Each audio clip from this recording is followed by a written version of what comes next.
Genesis 1. In the beginning God created the heavens and the earth. The earth was barren with no form of life. It was under a roaring ocean covered with darkness, but the Spirit of God was moving over the water. God said, "I command light to shine." And light started shining. God looked at the light and saw that it was good.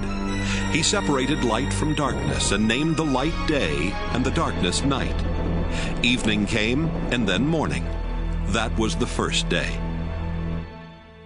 God said, "I command a dome to separate the water above it from the water below it." And that's what happened.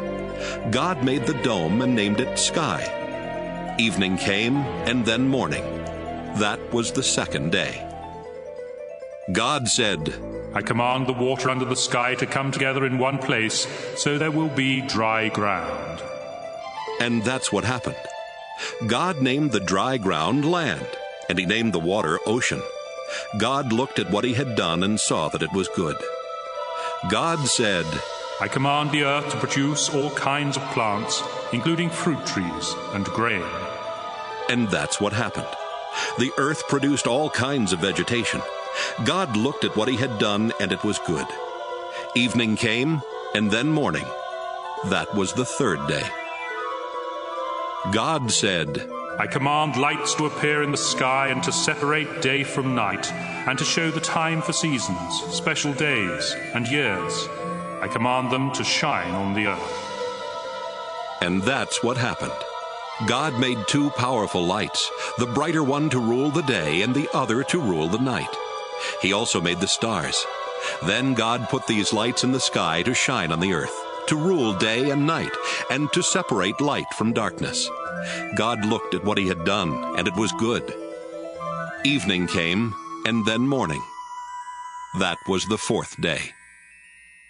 God said, "I command the ocean to be full of living creatures, and I command birds to fly above the earth."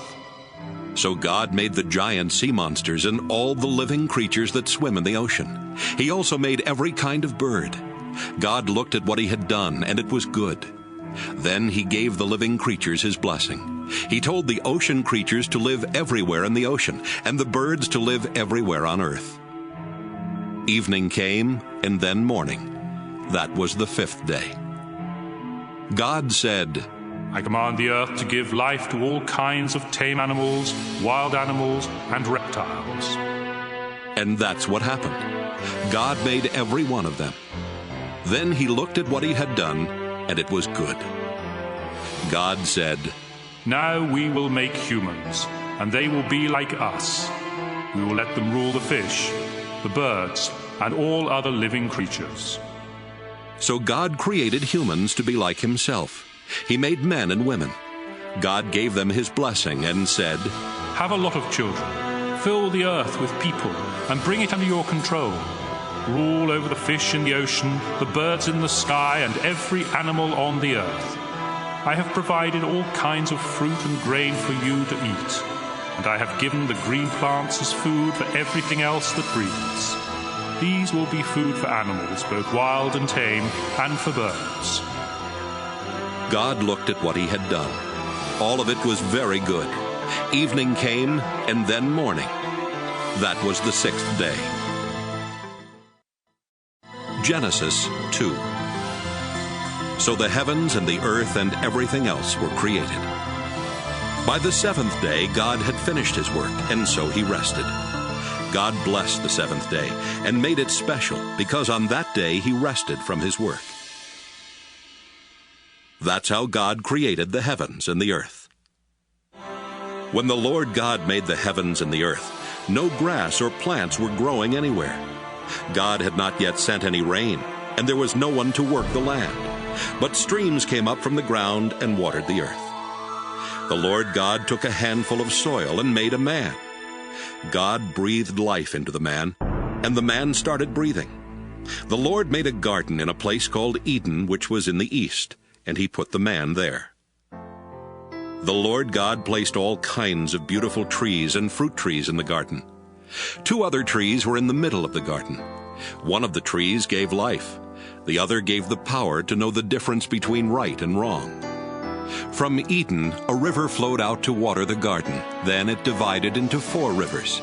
The first one is the Pishon River that flows through the land of Havilah, where pure gold, rare perfumes, and precious stones are found. The second is the Gihon River that winds through Ethiopia. The Tigris River that flows east of Assyria is the third, and the fourth is the Euphrates River. The Lord God put the man in the Garden of Eden to take care of it and to look after it. But the Lord told him, You may eat fruit from any tree in the garden, except the one that has the power to let you know the difference between right and wrong. If you eat any fruit from that tree, you will die before the day is over. The Lord God said, It isn't good for the man to live alone. I need to make a suitable partner for him. So the Lord took some soil and made animals and birds. He brought them to the man to see what names he would give each of them. Then the man named the tame animals and the birds and the wild animals. That's how they got their names. None of these was the right kind of partner for the man. So the Lord God made him fall into a deep sleep, and he took out one of the man's ribs. Then, after closing the man's side, the Lord made a woman out of the rib. The Lord God brought her to the man, and the man exclaimed, Here is someone like me. She's part of my body, my own flesh and bones. She came from me, a man, so I will name her woman. That's why a man will leave his own father and mother. He marries a woman, and the two of them become like one person. Although the man and his wife were both naked, they were not ashamed. Genesis 3. The snake was sneakier than any of the other wild animals that the Lord God had made. One day, it came to the woman and asked, Did God tell you not to eat fruit from any tree in the garden? The woman answered, God said we could eat fruit from any tree in the garden, except the one in the middle. He told us not to eat fruit from that tree or even to touch it. If we do, we will die. No, you won't. the snake replied. God understands what will happen on the day you eat fruit from that tree. You will see what you have done, and you will know the difference between right and wrong, just as God does. The woman stared at the fruit. It looked beautiful and tasty. She wanted the wisdom that it would give her, and she ate some of the fruit. Her husband was there with her, so she gave some to him, and he ate it too. Right away they saw what they had done, and they realized they were naked. Then they sewed fig leaves together to make something to cover themselves. Late in the afternoon, a breeze began to blow, and the man and woman heard the Lord God walking in the garden. They were frightened and hid behind some trees. The Lord called out to the man and asked, Where are you? The man answered, I was naked, and when I heard you walking through the garden, I was frightened and hid. How did you know you were naked? God asked. Did you eat any fruit from that tree in the middle of the garden? It was the woman you put here with me. The man said. She gave me some of the fruit, and I ate it. The Lord God then asked the woman, What have you done? The snake tricked me, she answered. and I ate some of that fruit. So the Lord God said to the snake, Because of what you have done, you will be the only animal to suffer this curse. For as long as you live, you will crawl on your stomach and eat dirt. You and this woman will hate each other. Your descendants and hers will always be enemies. One of hers will strike you on the head, and you will strike him on the heel. Then the Lord said to the woman, You will suffer terribly when you give birth, but you will still desire your husband, and he will rule over you. The Lord said to the man, You listened to your wife and ate fruit from that tree, and so the ground will be under a curse because of what you did. As long as you live, you will have to struggle to grow enough food. Your food will be plants, but the ground will produce thorns and thistles. You will have to sweat to earn a living. You were made out of soil, and you will once again turn into soil. The man Adam named his wife Eve because she would become the mother of all who live. Then the Lord God made clothes out of animal skins for the man and his wife. The Lord said, These people now know the difference between right and wrong, just as we do. But they must not be allowed to eat fruit from the tree that lets them live forever. So the Lord God sent them out of the Garden of Eden, where they would have to work the ground from which the man had been made. Then God put winged creatures at the entrance to the garden and a flaming, flashing sword to guard the way to the life-giving tree. Genesis 4. Adam and Eve had a son. Then Eve said, I'll name him Cain, because I got him with the help of the Lord. Later she had another son and named him Abel. Abel became a sheep farmer, but Cain farmed the land. One day, Cain gave part of his harvest to the Lord, and Abel also gave an offering to the Lord. He killed the firstborn lamb from one of his sheep and gave the Lord the best parts of it. The Lord was pleased with Abel and his offering, but not with Cain and his offering. This made Cain so angry that he could not hide his feelings. The Lord said to Cain, What's wrong with you? Why do you have such an angry look on your face? If you had done the right thing, you would be smiling. But you did the wrong thing, and now sin is waiting to attack you like a lion. Sin wants to destroy you, but don't let it. Cain said to his brother Abel, Let's go for a walk. And when they were out in a field, Cain killed him. Afterwards, the Lord asked Cain, Where is Abel? How should I know? He answered. Am I supposed to look after my brother? Then the Lord said, Why have you done this terrible thing? You killed your own brother, and his blood flowed onto the ground. Now his blood is calling out for me to punish you, and so I'll put you under a curse. Because you killed Abel and made his blood run out on the ground, you will never be able to farm the land again. If you try to farm the land, it won't produce anything for you. From now on, you'll be without a home, and you'll spend the rest of your life wandering from place to place. This punishment is too hard. Cain said, You're making me leave my home and live far from you. I will have to wander about without a home, and just anyone could kill me. No, the Lord answered. Anyone who kills you will be punished 7 times worse than I am punishing you. So the Lord put a mark on Cain to warn everyone not to kill him. But Cain had to go far from the Lord and live in the land of wandering, which is east of Eden. Later, Cain and his wife had a son named Enoch. At the time, Cain was building a town, and so he named it Enoch after his son. Then Enoch had a son named Irad, who had a son named Mehujael, who had a son named Methushael, who had a son named Lamech. Lamech married Ada, then Zillah. Lamech and Ada had 2 sons, Jabal and Jubal. Their son Jabal was the first to live in tents and raise sheep and goats. Jubal was the first to play harps and flutes. Lamech and Zillah had a son named Tubal-Cain, who made tools out of bronze and iron. They also had a daughter whose name was Naamah. One day Lamech said to his 2 wives, A young man wounded me, and I killed him. Anyone who tries to get even with me will be punished 10 times more than anyone who tries to get even with Cain. Adam and his wife had another son. They named him Seth because they said, God has given us a son to take the place of Abel, who was killed by his brother Cain. Later, Seth had a son and named him Enosh. About this time, people started worshiping the Lord. Genesis 5. God created men and women to be like himself. He gave them his blessing and called them human beings. This is a list of the descendants of Adam, the first man. When Adam was 130, he had a son who was just like him, and he named him Seth. Adam had more children and died at the age of 930. When Seth was 105, he had a son named Enosh. Seth had more children and died at the age of 912. When Enosh was 90, he had a son named Kenan.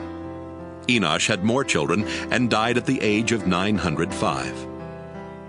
When Kenan was 70, he had a son named Mahalalel. Kenan had more children and died at the age of 910.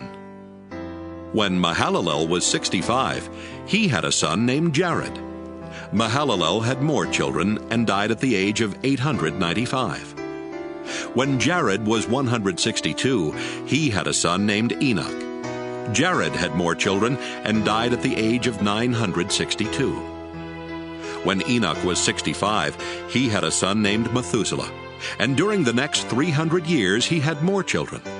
Enoch truly loved God, and God took him away at the age of 365. When Methuselah was 187, he had a son named Lamech. Methuselah had more children, and died at the age of 969. When Lamech was 182, he had a son. Lamech said, "I'll name him Noah, because he will give us comfort as we struggle hard to make a living on this land that the Lord has put under a curse." Lamech had more children and died at the age of 777. After Noah was 500 years old, he had 3 sons and named them Shem, Ham, and Japheth. Genesis 6. More and more people were born until finally they spread all over the earth. Some of their daughters were so beautiful that supernatural beings came down and married the ones they wanted. Then the Lord said, I won't let my life-giving breath remain in anyone forever. No one will live for more than 120 years. The children of the supernatural beings who had married these women became famous heroes and warriors. They were called Nephilim, and lived on the earth at that time and even later. The Lord saw how bad the people on earth were, and that everything they thought and planned was evil. He was very sorry that he had made them, and he said, I'll destroy every living creature on earth. I'll wipe out people, animals, birds, and reptiles. I'm sorry I ever made them. But the Lord was pleased with Noah, and this is the story about him. Noah was the only person who lived right and obeyed God. He had 3 sons, Shem, Ham, and Japheth. God knew that everyone was terribly cruel and violent, so he told Noah, Cruelty and violence have spread everywhere. Now I'm going to destroy the whole earth and all its people. Get some good lumber and build a boat. Put rooms in it and cover it with tar inside and out. Make it 450 feet long, 75 feet high, and 45 feet wide. Build a roof on the boat and leave a space of about 18 inches between the roof and the sides. Make the boat 3 stories high and put a door on one side. I'm going to send a flood that will destroy everything that breathes. Nothing will be left alive. But I solemnly promise that you, your wife, your sons, and your daughters-in-law will be kept safe in the boat. Bring into the boat with you a male and a female of every kind of animal and bird, as well as a male and a female of every reptile. I don't want them to be destroyed. Store up enough food both for yourself and for them. Noah did everything the Lord told him to do. Genesis 7. The Lord told Noah, Take your whole family with you into the boat, because you are the only one on this earth who pleases me. Take 7 pairs of every kind of animal that can be used for sacrifice, and 1 pair of all others. Also, take 7 pairs of every kind of bird with you. Do this so there will always be animals and birds on the earth. 7 days from now I will send rain that will last for 40 days and nights, and I will destroy all other living creatures I have made. Noah was 600 years old when he went into the boat to escape the flood, and he did everything the Lord had told him to do. His wife, his sons, and his daughters-in-law all went inside with him. He obeyed God and took a male and a female of each kind of animal and bird into the boat with him. 7 days later, a flood began to cover the earth. Noah was 600 years old when the water under the earth started gushing out everywhere. The sky opened like windows and rain poured down for 40 days and nights. All this began on the 17th day of the second month of the year.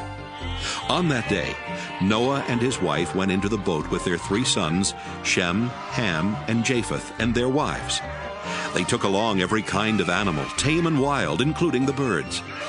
Noah took a male and a female of every living creature with him, just as God had told him to do. And when they were all in the boat, God closed the door.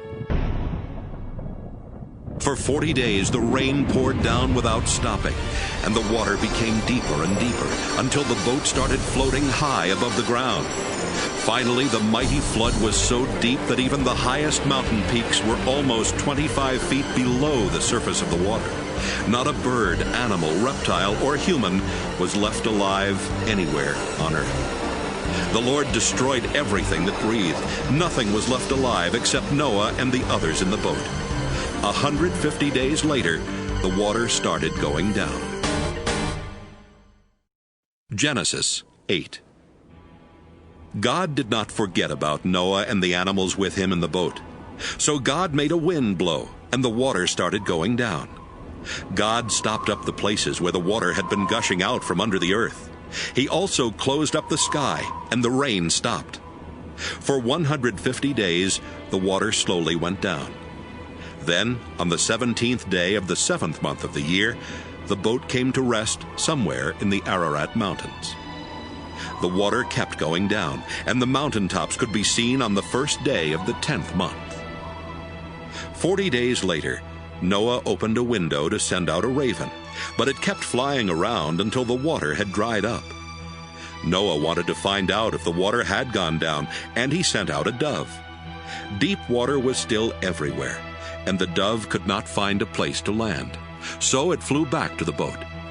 Noah held out his hand and helped it back in. 7 days later, Noah sent the dove out again. It returned in the evening, holding in its beak a green leaf from an olive tree. Noah knew that the water was finally going down. He waited 7 more days before sending the dove out again, and this time it did not return.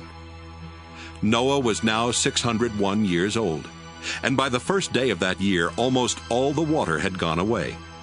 Noah made an opening in the roof of the boat and saw that the ground was getting dry. By the 27th day of the 2nd month, the earth was completely dry. God said to Noah, "You, your wife, your sons, and your daughters-in-law may now leave the boat. Let out the birds, animals, and reptiles, so they can mate and live all over the earth." After Noah and his family had gone out of the boat, the living creatures left in groups of their own kind.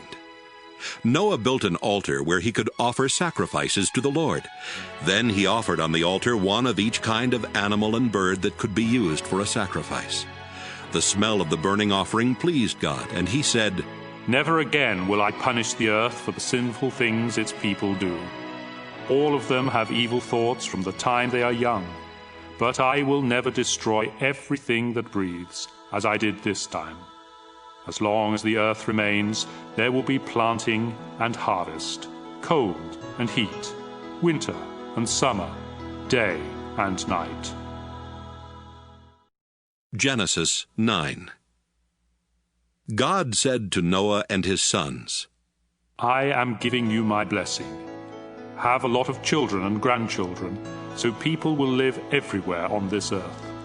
All animals, birds, reptiles, and fish will be afraid of you. I have placed them under your control, and I have given them to you for food. From now on, you may eat them as well as the green plants that you have always eaten. But life is in the blood, and you must not eat any meat that still has blood in it. I created humans to be like me, and I will punish any animal or person that takes a human life. If an animal kills someone, that animal must die. And if a person takes the life of another, that person must be put to death. I want you and your descendants to have many children, so people will live everywhere on earth. Again God said to Noah and his sons, I am going to make a solemn promise to you and to everyone who will live after you. This includes the birds and the animals that came out of the boat. I promise every living creature that the earth and those living on it will never again be destroyed by a flood. The rainbow that I have put in the sky will be my sign to you and to every living creature on earth. It will remind you that I will keep this promise forever.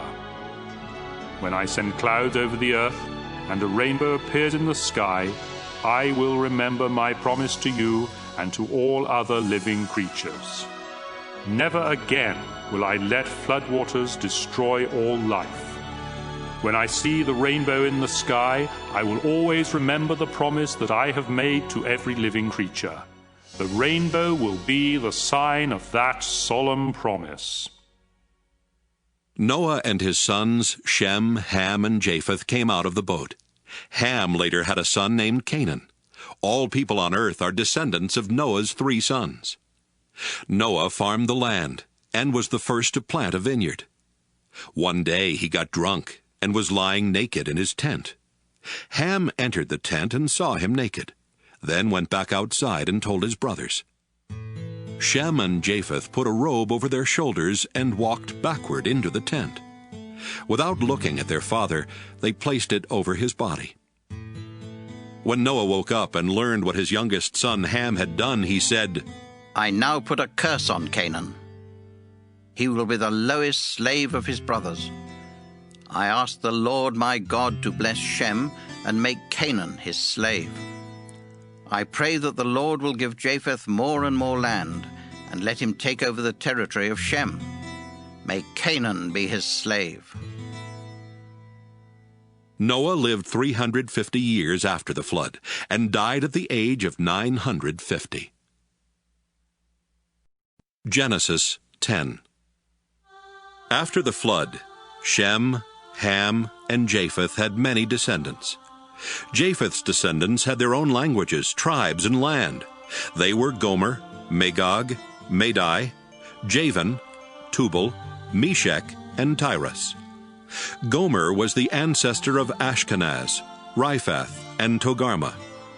Javan was the ancestor of Elisha, Tarshish, Kittim, and Dodanim, who settled along the coast. Ham's descendants had their own languages, tribes, and land. They were Ethiopia, Egypt, Put, and Canaan. Cush was the ancestor of Seba, Havilah, Sabta, Raamah, and Sabteka. Raamah was the ancestor of Sheba and Dedan.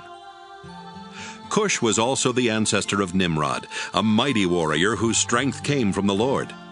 Nimrod is the reason for the saying, "You hunt like Nimrod with the strength of the Lord." Cush first ruled in Babylon, Erech, and Akkad, all of which were in Babylonia. From there, Nimrod went to Assyria and built the great city of Nineveh. He also built Rehoboth-ur and Calah, as well as Resen, which is between Nineveh and Calah. Egypt was the ancestor of Ludim, Anamim, Lahabim, Naphtuhim, Pathrusim, Casluhim, and Caphtorim, the ancestor of the Philistines. Canaan's sons were Sidon and Heth. He was also the ancestor of the Jebusites, the Amorites, the Girgashites, the Hivites, the Arkites, the Sinites, the Arvadites, the Zemarites, and the Hamathites.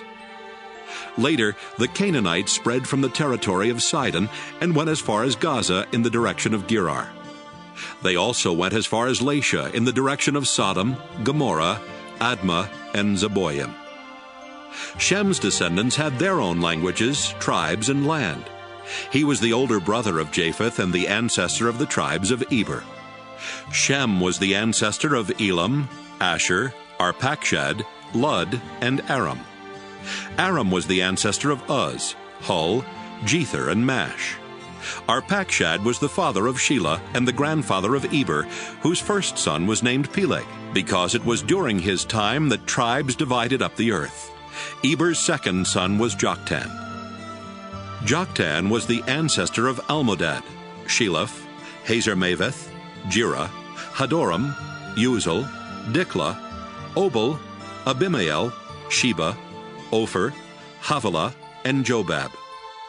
Their land reached from Mesha in the direction of Sephir, the hill country in the east. This completes the list of Noah's descendants. After the flood, their descendants became nations and spread all over the world. Genesis 11. At first, everyone spoke the same language. But after some of them moved from the east and settled in Babylonia, they said, "Let's build a city with a tower that reaches to the sky. We'll use hard bricks and tar instead of stone and mortar.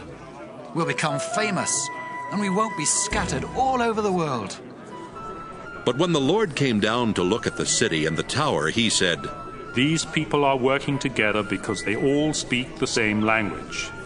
This is just the beginning. Soon they will be able to do anything they want. Come on, let's go down and confuse them by making them speak different languages. Then they won't be able to understand each other. So the people had to stop building the city because the Lord confused their language and scattered them all over the earth. That's how the city of Babel got its name. 2 years after the flood, when Shem was 100, he had a son named Arpachshad. He had more children and died at the age of 600. This is a list of his descendants. When Arpachshad was 35, he had a son named Shelah. Arpachshad had more children and died at the age of 438. When Shelah was 30, he had a son named Eber.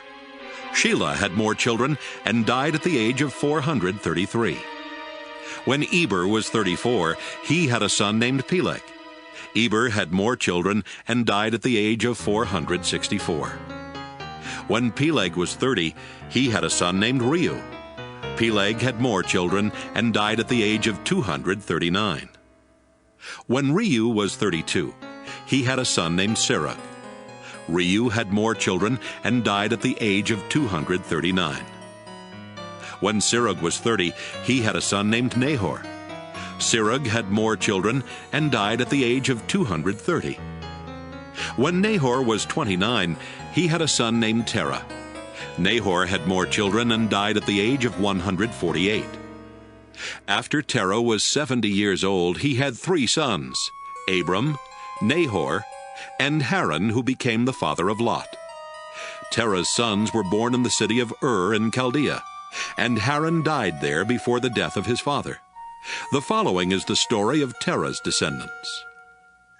Abram married Sarai, but she was not able to have any children. And Nahor married Milcah, who was the daughter of Haran and the sister of Iscah.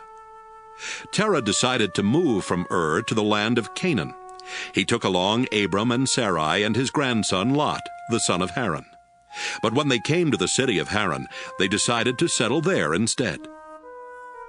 Terah lived to be 205 years old and died in Haran. Genesis 12. The Lord said to Abram, Leave your country, your family, and your relatives, and go to the land that I will show you. I will bless you and make your descendants into a great nation. You will become famous and be a blessing to others. I will bless anyone who blesses you, but I will put a curse on anyone who puts a curse on you. Everyone on earth will be blessed because of you. Abram was 75 years old when the Lord told him to leave the city of Haran. He obeyed and left with his wife Sarai, his nephew Lot, and all the possessions and slaves they had gotten while in Haran. When they came to the land of Canaan, Abram went as far as the sacred tree of Moreh in a place called Shechem.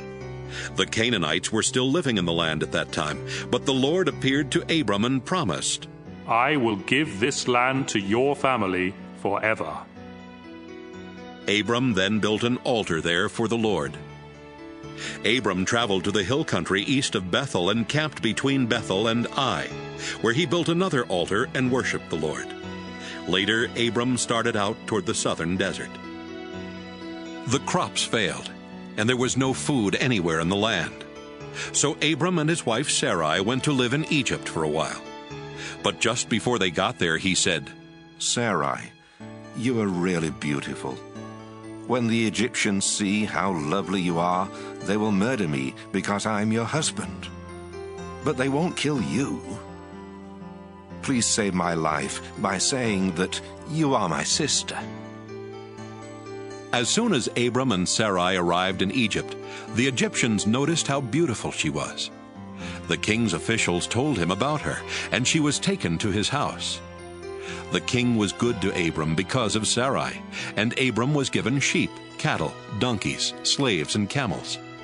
Because of Sarai, the Lord struck the king and everyone in his palace with terrible diseases. Finally, the king sent for Abram and said to him, "What have you done to me? Why didn't you tell me Sarai was your wife? Why did you make me believe she was your sister? Now I've married her. Take her and go. She's your wife." So the king told his men to let Abram and Sarai take their possessions and leave. Genesis 13.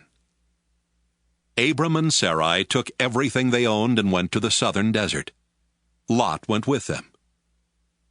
Abram was very rich. He owned many cattle, sheep, and goats, and had a lot of silver and gold. Abram moved from place to place in the southern desert, and finally he went north and set up his tents between Bethel and Ai, where he had earlier camped, and built an altar. There he worshipped the Lord. Lot, who was traveling with him, also had sheep, goats, and cattle, as well as his own family and slaves. At this time the Canaanites and the Perizzites were living in the same area, and so there wasn't enough pasture land left for Abram and Lot with all of their animals. Besides this, the men who took care of Abram's animals and the ones who took care of Lot's animals started quarreling. Abram said to Lot, "We are close relatives. We shouldn't argue, and our men shouldn't be fighting one another. There is plenty of land for you to choose from. Let's separate. If you go north, I'll go south. If you go south, I'll go north." This happened before the Lord had destroyed the cities of Sodom and Gomorrah. And when Lot looked around, he saw there was plenty of water in the Jordan Valley. All the way to Zoar, the valley was as green as the garden of the Lord or the land of Egypt. So Lot chose the whole Jordan Valley for himself, and as he started toward the east, he and Abram separated. Abram stayed in the land of Canaan. But Lot settled near the cities of the valley and put up his tents not far from Sodom, where the people were evil and sinned terribly against the Lord. After Abram and Lot had gone their separate ways, the Lord said to Abram, "Look around to the north, south, east, and west. I will give you and your family all the land you can see. It will be theirs forever. I will give you more descendants than there are specks of dust on the earth, and someday it will be easier to count the specks of dust than to count your descendants. Now walk back and forth across the land, because I am giving it to you." Abram took down his tents and went to live near the sacred trees of Mamre at Hebron, where he built an altar in honor of the Lord. Genesis 14. About this time, King Amraphel of Babylonia, King Arioch of Elasar, King Chedorlaomer of Elam, and King Tidal of Goyim attacked King Bera of Sodom, King Birsha of Gomorrah, King Shinab of Admah, King Shemeber of Zeboim, and the king of Bela, also known as the city of Zoar. King Chedorlaomer and his allies had ruled these last 5 kings for 12 years. But in the 13th year, the kings rebelled and came together in Siddim Valley, which is now covered by the southern part of the Dead Sea. A year later, King Chedorlaomer and his allies attacked and defeated the Rephaites in Ashtaroth Karnaim, the Zuzites in Ham, and the Emites in Sheva Kiriathaim. They also defeated the Horites in the hill country of Edom as far as El Paran near the desert. They went back to the city of En-Mishpat, better known as Kadesh. Then they captured all the land that belonged to the Amalekites, and they defeated the Amorites who were living in Hazazon Tamar. At Siddim Valley, the armies of the kings of Sodom, Gomorrah, Admah, Zeboim, and Bela fought the armies of King Chedorlaomer of Elam, King Tidal of Goyim, King Amraphel of Babylonia, and King Arioch of Elasar. The valley was full of tar pits, and when the troops from Sodom and Gomorrah started running away, some of them fell into the pits. Others escaped to the hill country. Their enemies took everything of value from Sodom and Gomorrah, including their food supplies. They also captured Abram's nephew Lot, who lived in Sodom. They took him and his possessions and then left. At this time, Abram the Hebrew was living near the oaks that belonged to Mamre the Amorite. Mamre and his brothers Eshcol and Aner were Abram's friends. Someone who had escaped from the battle told Abram that his nephew Lot had been taken away. 318 of Abram's servants were fighting men, so he took them and followed the enemy as far north as the city of Dan. That night, Abram divided up his troops, attacked from all sides, and won a great victory. But some of the enemy escaped to the town of Hobah north of Damascus, and Abram went after them. He brought back his nephew Lot, together with Lot's possessions and the women and everyone else who had been captured. Abram returned after he had defeated King Chedorlaomer and the other kings. Then the king of Sodom went to meet Abram in Sheva Valley, which is also known as King's Valley. King Melchizedek of Salem was a priest of God Most High. He brought out some bread and wine and said to Abram, I bless you in the name of God Most High, creator of heaven and earth. All praise belongs to God Most High for helping you defeat your enemies. Then Abram gave Melchizedek a tenth of everything. The king of Sodom said to Abram, All I want are my people. You can keep everything else.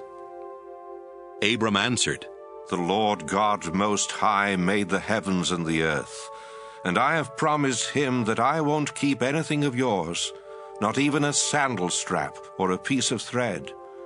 Then you can never say that you are the one who made me rich. Let my share be the food that my men have eaten. But Aner, Eshcol, and Mamre went with me, so give them their share of what we brought back. Genesis 15. Later the Lord spoke to Abram in a vision. Abram, don't be afraid. I will protect you and reward you greatly. But Abram answered, Lord, all-powerful, you have given me everything I could ask for, except children. And when I die, Eliezer of Damascus will get all I own. You have not given me any children, and this servant of mine will inherit everything. The Lord replied, No, he won't. You will have a son of your own, and everything you have will be his. Then the Lord took Abram outside and said, Look at the sky and see if you can count the stars. That's how many descendants you will have. Abram believed the Lord, and the Lord was pleased with him. The Lord said to Abram, I brought you here from Ur in Chaldea, and I gave you this land.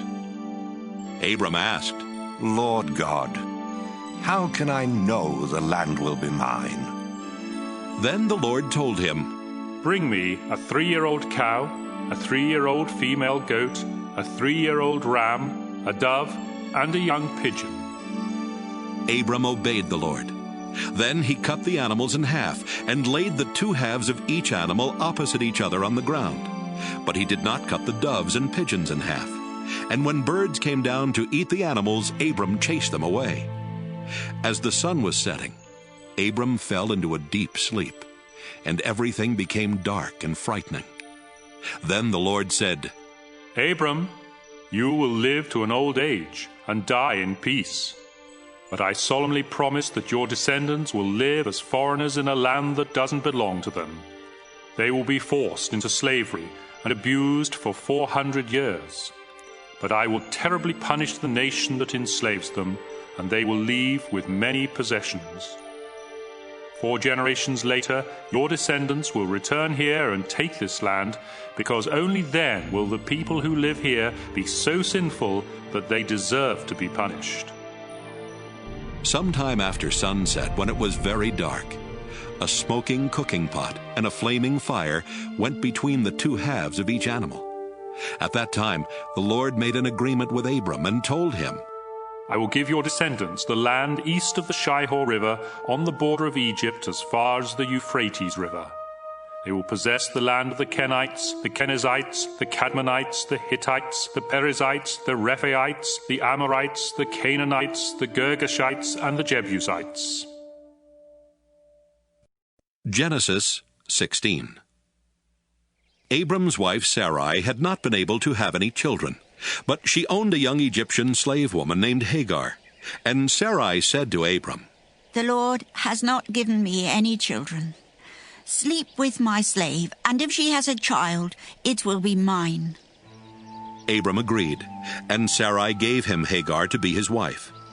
This happened after Abram had lived in the land of Canaan for 10 years. Later, when Hagar knew she was going to have a baby, she became proud and was hateful to Sarai. Then Sarai said to Abram, It's all your fault. I gave you my slave woman, but she has been hateful to me ever since she found out she was pregnant. You have done me wrong, and you will have to answer to the Lord for this. Abram said, All right. She's your slave, and you can do whatever you want with her. But Sarai began treating Hagar so harshly that she finally ran away. Hagar stopped to rest at a spring in the desert on the road to Shur. While she was there, the angel of the Lord came to her and asked, Hagar, where have you come from, and where are you going? She answered, I'm running away from Sarah, my owner. The angel said, Go back to Sarai and be her slave. I will give you a son who will be called Ishmael, because I've heard your cry for help.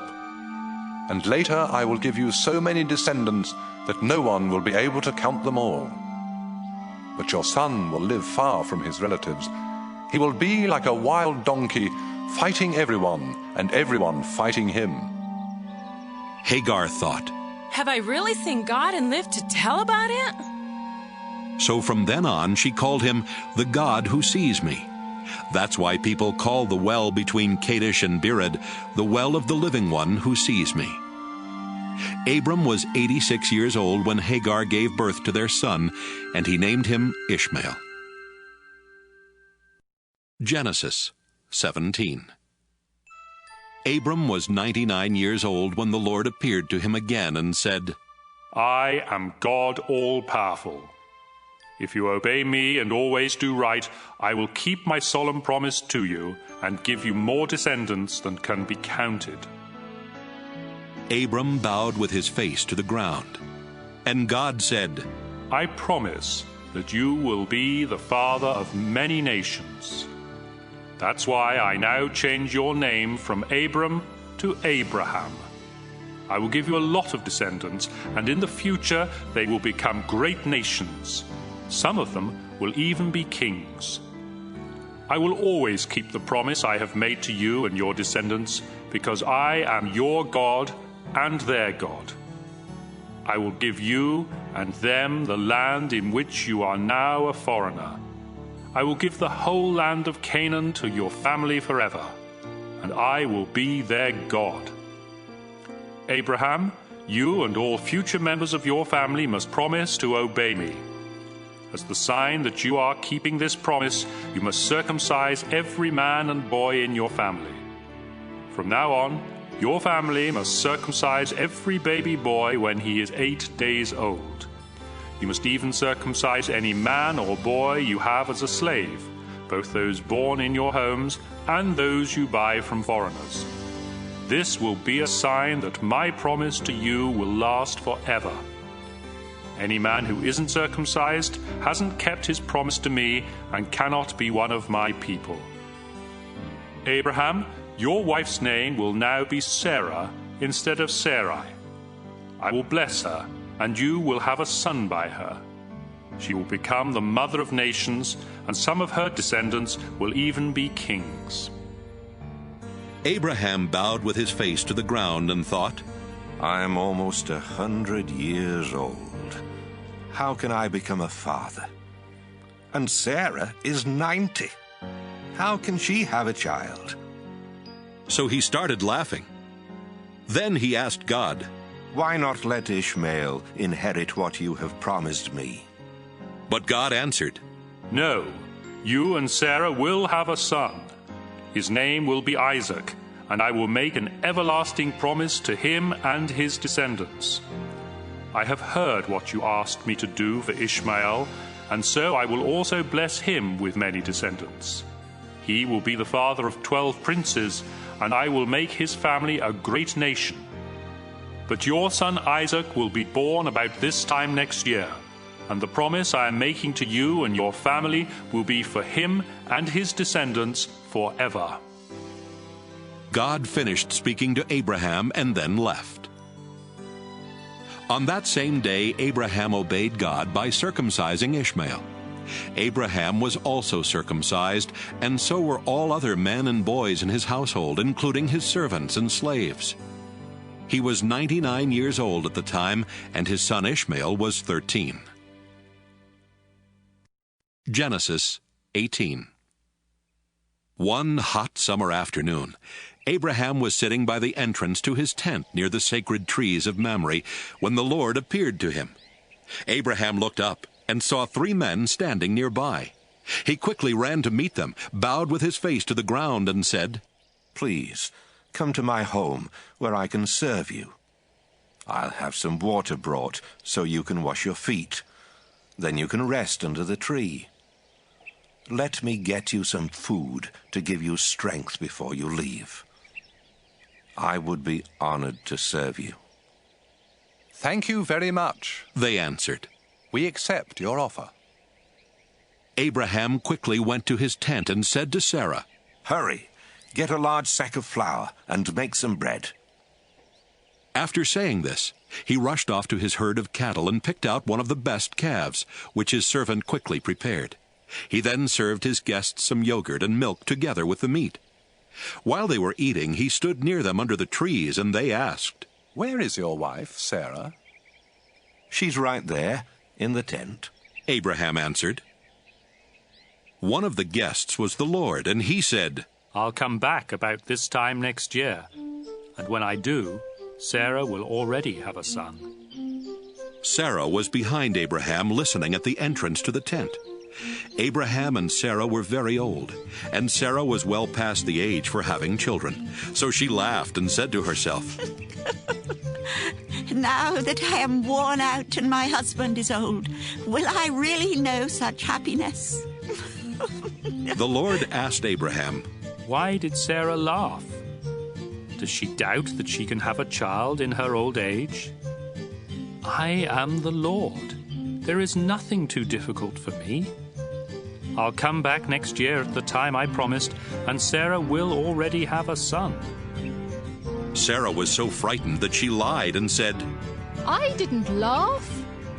"Yes, you did," he answered. When the 3 men got ready to leave, they looked down toward Sodom, and Abraham walked part of the way with them. The Lord said to himself, "I should tell Abraham what I am going to do, since his family will become a great and powerful nation that will be a blessing to all other nations on earth. I have chosen him to teach his family to obey me forever and to do what is right and fair. Then I will give Abraham many descendants, just as I promised." The Lord said, "Abraham, I have heard that the people of Sodom and Gomorrah are doing all kinds of evil things. Now I am going down to see for myself if those people really are that bad. If they aren't, I want to know about it." The men turned and started toward Sodom, but the Lord stayed with Abraham, who asked, "Lord, when you destroy the evil people, are you also going to destroy those who are good? Wouldn't you spare the city if there are only 50 good people in it? You surely wouldn't let them be killed when you destroy the evil ones. You are the judge of all the earth, and you do what is right." The Lord replied, "If I find 50 good people in Sodom, I will save the city to keep them from being killed." Abraham answered, "I am nothing more than the dust of the earth. Please forgive me, Lord, for daring to speak to you like this. But suppose there are only 45 good people in Sodom. Would you still wipe out the whole city? If I find 45 good people, the Lord replied, I won't destroy the city. Suppose there are just 40 good people, Abraham asked. Even for them, the Lord replied, I won't destroy the city. Abraham said, Please don't be angry, Lord, if I ask you what you will do if there are only 30 good people in the city. If I find 30, the Lord replied, I still won't destroy it. Then Abraham said, I don't have any right to ask you, Lord, but what would you do if you find only 20? Because of them, I won't destroy the city, was the Lord's answer. Finally, Abraham said, Please don't get angry, Lord, if I speak just once more. Suppose you find only 10 good people there. For the sake of 10 good people, the Lord told him, I still won't destroy the city. After speaking with Abraham, the Lord left, and Abraham went back home. Genesis 19. That evening, the two angels arrived in Sodom, while Lot was sitting near the city gate. When Lot saw them, he got up, bowed down low, and said, Gentlemen, I am your servant. Please come to my home. You can wash your feet, spend the night, and be on your way in the morning. They told him, No, we'll spend the night in the city square. But Lot kept insisting until they finally agreed and went home with him. He baked some bread, cooked a meal, and they ate. Before Lot and his guests could go to bed, every man in Sodom, young and old, came and stood outside his house and started shouting, Where are your visitors? Send them out so we can have sex with them. Lot went outside and shut the door behind him. Then he said, Friend, please don't do such a terrible thing. I have 2 daughters who have never been married. I'll bring them out, and you can do what you want with them. But don't harm these men. They are guests in my home. Don't get in our way, the crowd answered. You're an outsider. What right do you have to order us around? We'll do worse things to you than we're going to do to them. The crowd kept arguing with Lot. Finally, they rushed toward the door to break it down. But the 2 angels in the house reached out and pulled Lot safely inside. Then they struck everyone in the crowd blind, and none of them could even find the door. The 2 angels said to Lot, The Lord has heard many terrible things about the people of Sodom, and he has sent us here to destroy the city. Take your family and leave. Take every relative you have in the city, as well as the men your daughters are going to marry. Lot went to the men who were engaged to his daughters and said, Hurry and get out of here. The Lord is going to destroy this city. But they thought he was joking, and they laughed at him. Early the next morning, the 2 angels tried to make Lot hurry and leave. They said, Take your wife and your 2 daughters and get out of here as fast as you can. If you don't, every one of you will be killed when the Lord destroys the city. At first, Lot just stood there. But the Lord wanted to save him. So the angels took Lot, his wife, and his 2 daughters by the hand and led them out of the city. When they were outside, one of the angels said, Run for your lives. Don't even look back. And don't stop in the valley. Run to the hills where you will be safe. Lot answered, You have done us a great favor, sir. You have saved our lives, but please don't make us go to the hills. That's too far away. The city will be destroyed before we can get there, and we will be killed when it happens. There's a town near here. It's only a small place, but my family and I will be safe, if you'll let us go there. All right, go there, he answered. I won't destroy that town. Hurry, run. I can't do anything until you are safely there. The town was later called Zoar because Lot had said it was small. The sun was coming up as Lot reached the town of Zoar, and the Lord sent burning sulfur down like rain on Sodom and Gomorrah. He destroyed those cities and everyone who lived in them, as well as their land and the trees and grass that grew there. On the way, Lot's wife looked back and was turned into a block of salt. That same morning, Abraham got up and went to the place where he had stood and spoken with the Lord. He looked down toward Sodom and Gomorrah and saw smoke rising from all over the land. It was like a flaming furnace. When God destroyed the cities of the valley where Lot lived, he remembered his promise to Abraham and saved Lot from the terrible destruction. Lot was afraid to stay on in Zoar, so he took his 2 daughters and moved to a cave in the hill country. One day his older daughter said to her sister, "Our father is old, and there are no men anywhere for us to marry. Let's get our father drunk. Then we can sleep with him and have children." That night they got their father drunk, and the older daughter got in bed with him. But he was too drunk even to know she was there. The next day the older daughter said to her sister, "I slept with my father last night. We'll get him drunk again tonight, so you can go to bed with him, and we can each have a child." That night they got their father drunk, and this time the younger sister slept with him. But once again he was too drunk even to know she was there. That's how Lot's 2 daughters had their children. The older daughter named her son Moab, and he is the ancestor of the Moabites. The younger daughter named her son Ben-Ammi, and he is the ancestor of the Ammonites. Genesis 20. Abraham moved to the southern desert, where he settled between Kadesh and Shur. Later he went to Gerar, and while there he told everyone that his wife Sarah was his sister. So King Abimelech of Gerar had Sarah brought to him. But God came to Abimelech in a dream and said, "You have taken a married woman, and for this you will die." Abimelech said to the Lord, "Don't kill me. I haven't slept with Sarah. Didn't they say they were brother and sister? I am completely innocent." God spoke to Abimelech in another dream and said, "I know you are innocent. That's why I kept you from sleeping with Sarah and doing anything wrong. Her husband is a prophet.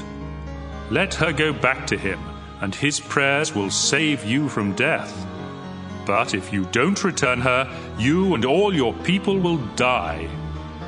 Early the next morning, Abimelech sent for his officials, and when he told them what had happened, they were frightened.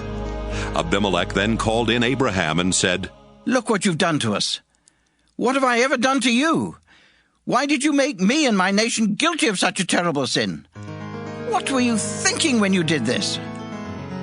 Abraham answered, "I did it because I didn't think any of you respected God, and I was sure that someone would kill me to get my wife. Besides, she is my half-sister. We have the same father, but different mothers.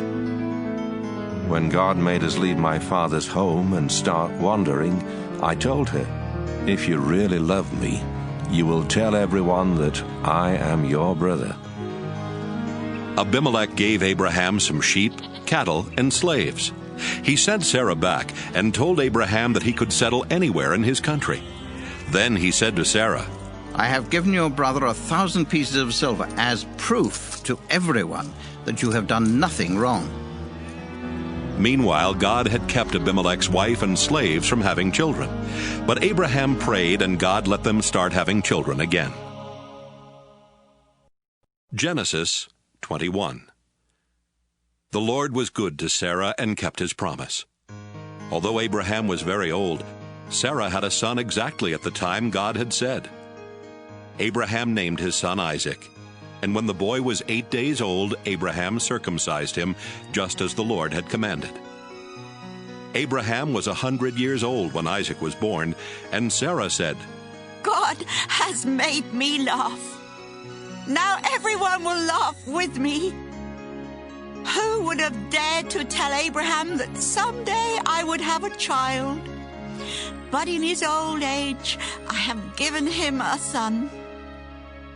The time came when Sarah no longer had to nurse Isaac, and on that day Abraham gave a big feast. One day, Sarah noticed Hagar's son Ishmael playing, and she said to Abraham, "Get rid of that Egyptian slave woman and her son. I don't want him to inherit anything. it should all go to my son. Abraham was worried about Ishmael, but God said, Abraham, don't worry about your slave woman and the boy. Just do what Sarah tells you. Isaac will inherit your family name, but the son of the slave woman is also your son, and I will make his descendants into a great nation.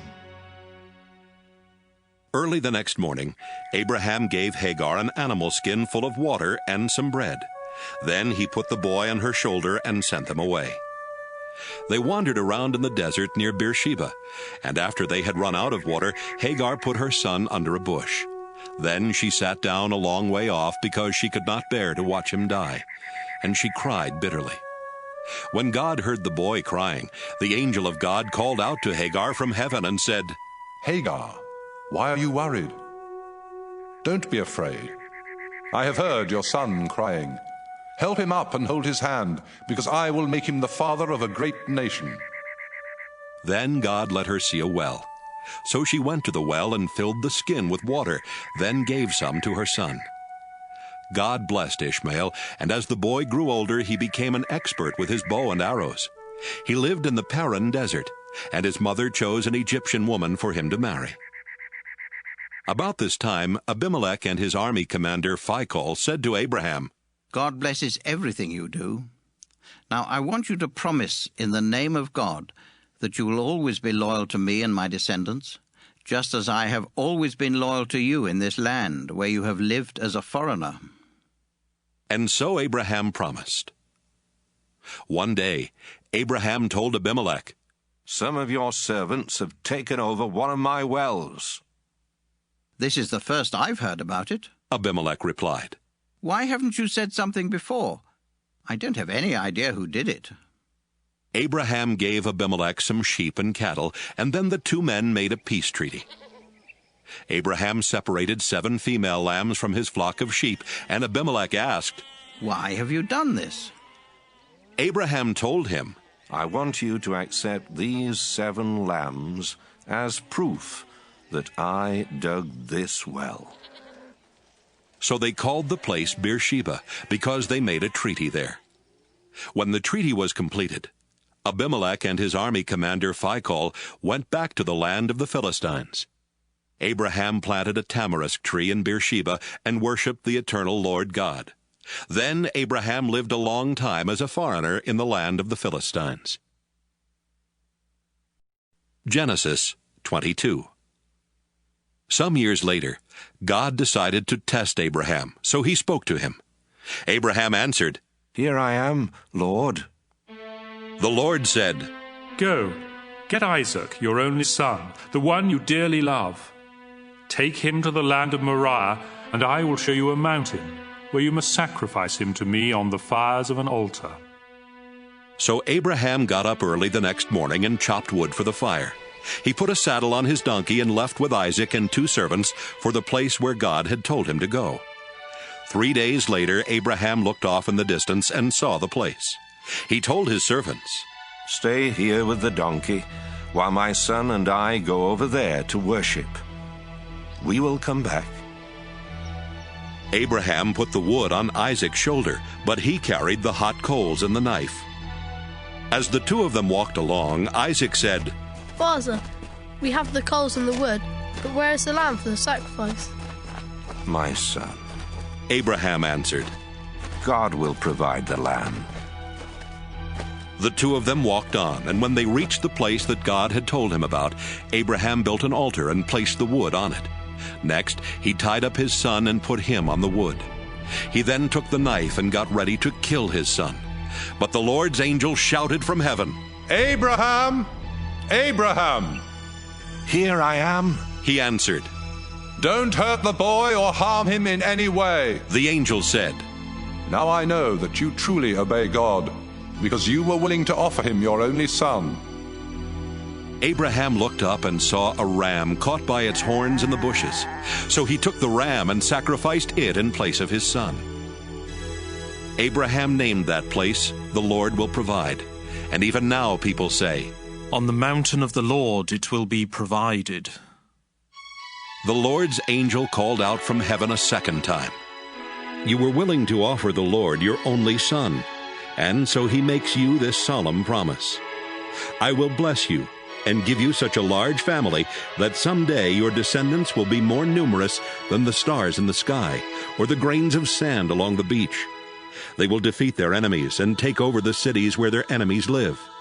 You have obeyed me, and so you and your descendants will be a blessing to all nations on earth." Abraham and Isaac went back to the servants who had come with him, and they returned to Abraham's home in Beersheba.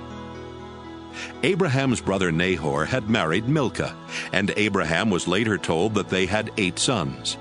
Uz was their firstborn, Buz was next, and then there was Kemuel, who became the father of Aram. Their other 5 sons were Kesed, Hazo, Pildash, Jidlaph, and Bethuel, who became the father of Rebekah. Nahor also had another wife. Her name was Reumah. She had 4 sons, Tebah, Gaham, Tahash, and Maacah. Genesis 23. When Sarah was 127 years old, she died in Kiriath Arba, better known as Hebron, in the land of Canaan. After Abraham had mourned for her, he went to the Hittites and said, "I live as a foreigner in your land, and I don't own any property where I can bury my wife. Please, let me buy a piece of land." "Sir," they answered, "you're an important man. Choose the best place to bury your wife. None of us would refuse you a resting place for your dead." Abraham bowed down and replied, "If you are willing to let me bury my wife here, please ask Zohar's son Ephron to sell me Machpelah Cave at the end of his field. I'll pay what it's worth, and all of you can be witnesses." Ephron was sitting there near the city gate when Abraham made this request, and he answered, "Sir, the whole field, including the cave, is yours. With my own people as witnesses, I freely give it to you as a burial place for your dead." Once again Abraham bowed down and said to Ephron, "In front of these witnesses, I offer you the full price so I can bury my wife. Please accept my offer." "But, sir," the man replied, "the property is worth only 400 pieces of silver. Why should we haggle over such a small amount? Take the land, it's yours." Abraham accepted Ephron's offer and paid him the 400 pieces of silver in front of everyone at the city gate. That's how Abraham got Ephron's property east of Hebron, which included the field with all its trees, as well as Machpelah Cave at the end of the field. So Abraham buried his wife Sarah in Machpelah Cave that was in the field he had bought from the Hittites. Genesis 24. Abraham was now a very old man. The Lord had made him rich, and he was successful in everything he did. One day Abraham called in his most trusted servant and said to him, "Solemnly promise me, in the name of the Lord, who rules heaven and earth, that you won't choose a wife for my son Isaac from the people here in the land of Canaan. Instead, go back to the land where I was born and find a wife for him from among my relatives." But the servant asked, "What if the young woman I choose refuses to leave home and come here with me? Should I send Isaac there to look for a wife?" "No," Abraham answered. "Don't ever do that, no matter what.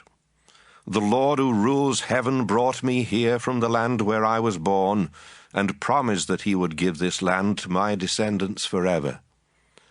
When you go back there, the Lord will send his angel ahead of you to help you find a wife for my son. If the woman refuses to come along, you don't have to keep this promise. But don't ever take my son back there." So the servant gave Abraham his word that he would do everything he had been told to do.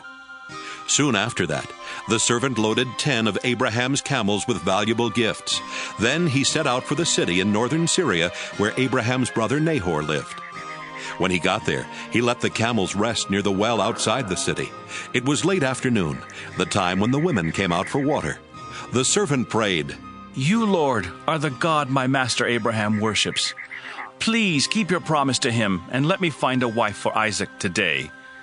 The young women of the city will soon come to this well for water, and I'll ask one of them for a drink. If she gives me a drink and then offers to get some water for my camels, I'll know she is the one you have chosen and that you have kept your promise to my master." While he was still praying, a beautiful unmarried young woman came by with a water jar on her shoulder. She was Rebekah, the daughter of Bethuel, the son of Abraham's brother Nahor, and his wife Milcah. Rebekah walked past Abraham's servant, then went over to the well and filled her water jar. When she started back, Abraham's servant ran to her and said, "Please, let me have a drink of water." "I'll be glad to," she answered. Then she quickly took the jar from her shoulder and held it while he drank. After he had finished, she said, "Now I'll give your camels all the water they want." She quickly poured out water for them, and she kept going back for more until his camels had drunk all they wanted. Abraham's servant did not say a word, but he watched everything Rebekah did, because he wanted to know for certain if this was the woman the Lord had chosen. The servant had brought along an expensive gold ring and 2 large gold bracelets. When Rebekah had finished bringing the water, he gave her the ring for her nose and the bracelets for her arms. Then he said, "Please, tell me who your father is. Does he have room in his house for me and my men to spend the night?" She answered, "My father is Bethuel, the son of Nahor and Milcah. We have a place where you and your men can stay, and we also have enough straw and feed for your camels." Then the servant bowed his head and prayed, "I thank you, Lord God of my master Abraham. You have led me to his relatives and kept your promise to him." Rebekah ran straight home and told her family everything. Her brother Laban heard her tell what the servant had said, and he saw the ring and the bracelet she was wearing. So Laban ran out to Abraham's servant, who was standing by his camels at the well. Then Laban said, "The Lord has brought you safely here. Come home with me. There's no need for you to keep on standing outside. I have a room ready for you in our house, and there's also a place for your camels." Abraham's servant went home with Laban, where Laban's servants unloaded his camels and gave them straw and feed. Then they brought water into the house, so Abraham's servant and his men could wash their feet. After that, they brought in food. But the servant said, "Before I eat, I must tell you why I have come." "Go ahead and tell us," Laban answered.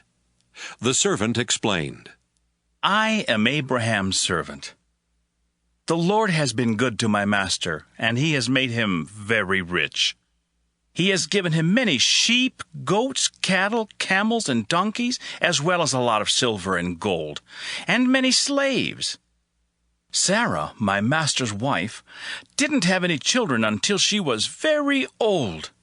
Then she had a son, and my master has given him everything. I solemnly promised my master that I would do what he said, and he told me, 'Don't choose a wife for my son from the women in this land of Canaan. Instead, go back to the land where I was born, and find a wife for my son from among my relatives.' I asked my master, 'What if the young woman refuses to come with me?'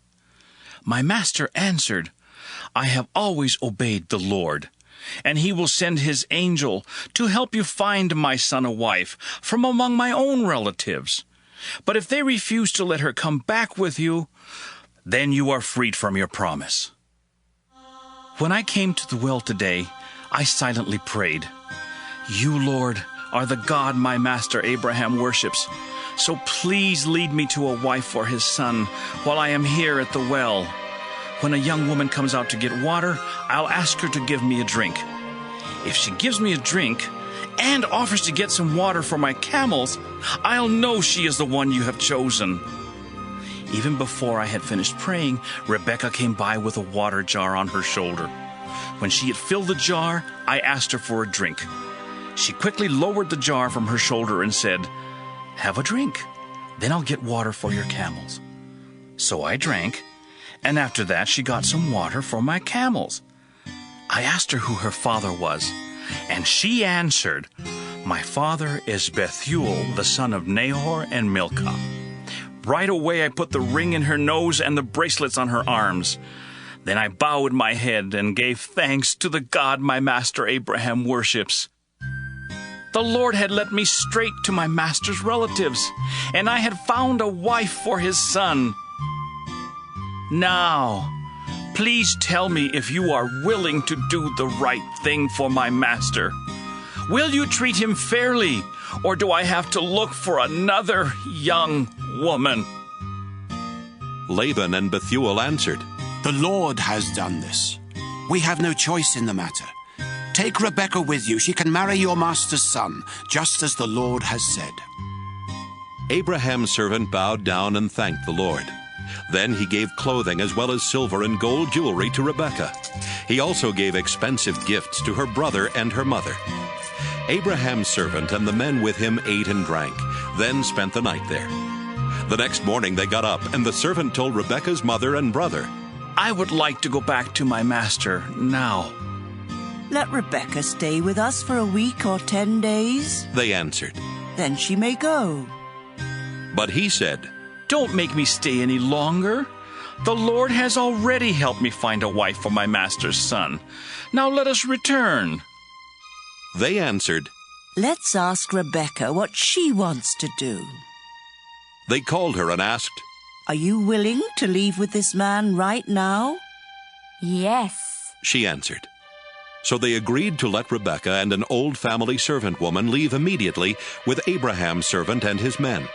They gave Rebekah their blessing and said, "We pray that God will give you many children and grandchildren, and that he will help them defeat their enemies." Afterwards, Rebekah and the young women who were to travel with her prepared to leave. Then they got on camels and left with Abraham's servant and his men. At that time, Isaac was living in the southern part of Canaan near a place called the Well of the Living One Who Sees Me. One evening he was walking out in the fields when suddenly he saw a group of people approaching on camels, so he started toward them. Rebekah saw him coming. She got down from her camel and asked, "Who is that man?" "He is my master, Isaac," the servant answered. Then Rebekah covered her face with her veil. The servant told Isaac everything that had happened. Isaac took Rebekah into the tent where his mother had lived before she died, and Rebekah became his wife. He loved her and was comforted over the loss of his mother. Genesis 25. Abraham married Keturah, and they had 6 sons: Zimran, Jokshan, Medan, Midian, Ishbak, and Shua. Later, Jokshan became the father of Sheba and Dedan. And when Dedan grew up, he had 3 sons, Ashurim, Letushim, and Laamim. Midian also had 5 sons, Ephah, Epher, Hanok, Abida, and Eldaah.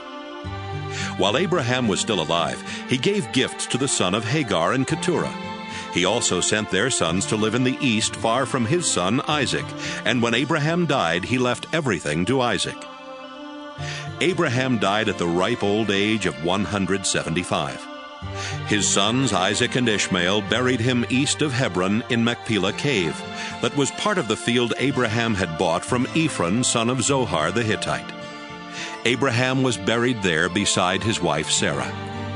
God blessed Isaac after this, and Isaac moved to a place called the Well of the Living One Who Sees Me. Ishmael was the son of Abraham and Hagar, the slave woman of Sarah. Ishmael had 12 sons in this order: Nebaioth, Kedar, Adbeel, Mibsam, Mishma, Duma, Massa, Hadad, Tema, Jeter, Naphish, and Kedemah. Each of Ishmael's sons was a tribal chief, and a village was named after each of them. Ishmael had settled in the land east of his brothers, and his sons settled everywhere from Havilah to Shur, east of Egypt on the way to Ashur. Ishmael was 137 when he died. Isaac was the son of Abraham, and he was 40 years old when he married Rebekah, the daughter of Bethuel. She was also the sister of Laban the Aramean from northern Syria. Almost 20 years later, Rebekah still had no children.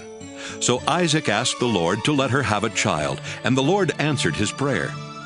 Before Rebekah gave birth, she knew she was going to have twins because she could feel them inside her fighting each other.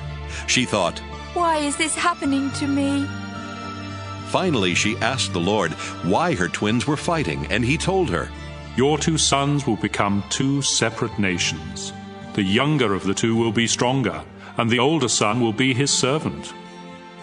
When Rebekah gave birth, the first baby was covered with red hair, so he was named Esau. The second baby grabbed onto his brother's heel, so they named him Jacob. Isaac was 60 years old when they were born. As Jacob and Esau grew older, Esau liked the outdoors and became a good hunter, while Jacob settled down and became a shepherd. Esau would take the meat of wild animals to his father Isaac, and so Isaac loved him more. But Jacob was his mother's favorite son. One day, Jacob was cooking some stew when Esau came home hungry and said, I'm starving to death. Give me some of that red stew right now. That's how Esau got the name Edom. Jacob replied, Sell me your rights as the firstborn son. I'm about to die, Esau answered. What good will those rights do me? But Jacob said, Promise me your birthrights here and now. And that's what Esau did. Jacob then gave Esau some bread and some of the bean stew, and when Esau had finished eating and drinking, he just got up and left, showing how little he thought of his rights as the firstborn. Genesis 26. Once during Abraham's lifetime, the fields had not produced enough grain, and now the same thing happened. So Isaac went to King Abimelech of the Philistines in the land of Gerar, because the Lord had appeared to Isaac and said, Isaac, stay away from Egypt. I will show you where I want you to go. You will live there as a foreigner, but I will be with you and bless you. I will keep my promise to your father Abraham by giving this land to you and your descendants. I will give you as many descendants as there are stars in the sky, and I will give your descendants all of this land. They will be a blessing to every nation on earth, because Abraham did everything I told him to do. Isaac moved to Gerar with his beautiful wife Rebekah. He was afraid that someone might kill him to get her, so he told everyone that Rebekah was his sister. After Isaac had been there a long time, King Abimelech looked out a window and saw Isaac hugging and kissing Rebekah. Abimelech called him in and said, Rebekah must be your wife. Why did you say she is your sister? Because I thought someone would kill me, Isaac answered. Don't you know what you've done? Abimelech exclaimed. If someone had slept with her, you would have made our whole nation guilty. Then Abimelech warned his people that anyone who even touched Isaac or Rebekah would be put to death. Isaac planted grain and had a good harvest that same year. The Lord blessed him, and Isaac was so successful that he became very rich. In fact, the Philistines were jealous of the large number of sheep, goats, and slaves that Isaac owned, and they stopped up the wells that Abraham's servants had dug before his death. Finally, Abimelech said, Isaac, I want you to leave our country. You have become too powerful to stay here. Isaac left and settled in Gerar Valley, where he cleaned out those wells that the Philistines had stopped up. Isaac also gave each of the wells the same name that Abraham had given to them. While his servants were digging in the valley, they found a spring-fed well. But the shepherds of Gerar Valley quarreled with Isaac's shepherds and claimed the water belonged to them. So the well was named Quarrel, because they had quarreled with Isaac. Isaac's servants dug another well, and the shepherds also quarreled about it. So that well was named Jealous. Finally, they dug one more well. There was no quarreling this time, and the well was named Lots of Room, because the Lord had given them room and would make them very successful. Isaac went on to Beersheba, where the Lord appeared to him that night, and told him, Don't be afraid. I am the God who was worshipped by your father Abraham, my servant. I will be with you and bless you, and because of Abraham, I will give you many descendants. Isaac built an altar there and worshipped the Lord. Then he set up camp, and his servant started digging a well. Meanwhile, Abimelech had left Gerar and was taking his advisor Ahazath and his army commander Phicol to see Isaac. When they arrived, Isaac asked, Why are you here? Didn't you send me away because you hated me? They answered, We now know for certain that the Lord is with you, and we have decided there needs to be a peace treaty between you and us. So let us make a solemn agreement not to harm each other. Remember, we have never hurt you, and when we sent you away, we let you go in peace. The Lord has truly blessed you." Isaac gave a big feast for them, and everyone ate and drank. Early the next morning, Isaac and the others made a solemn agreement. Then he let them go in peace. Later that same day, Isaac's servants came and said, "We've struck water." So Isaac named the well Shibah, and the town is still called Beersheba.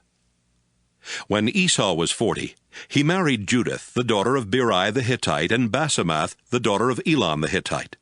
But these two women brought a lot of grief to his parents, Isaac and Rebekah. Genesis 27.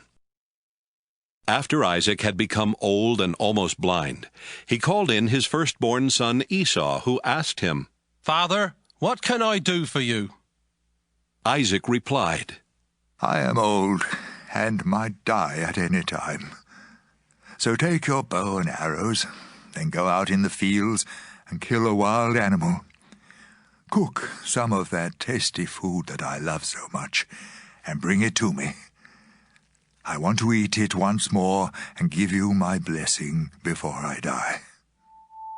Rebekah had been listening, and as soon as Esau left to go hunting, she said to Jacob, "I heard your father tell Esau to kill a wild animal and cook some tasty food for your father before he dies.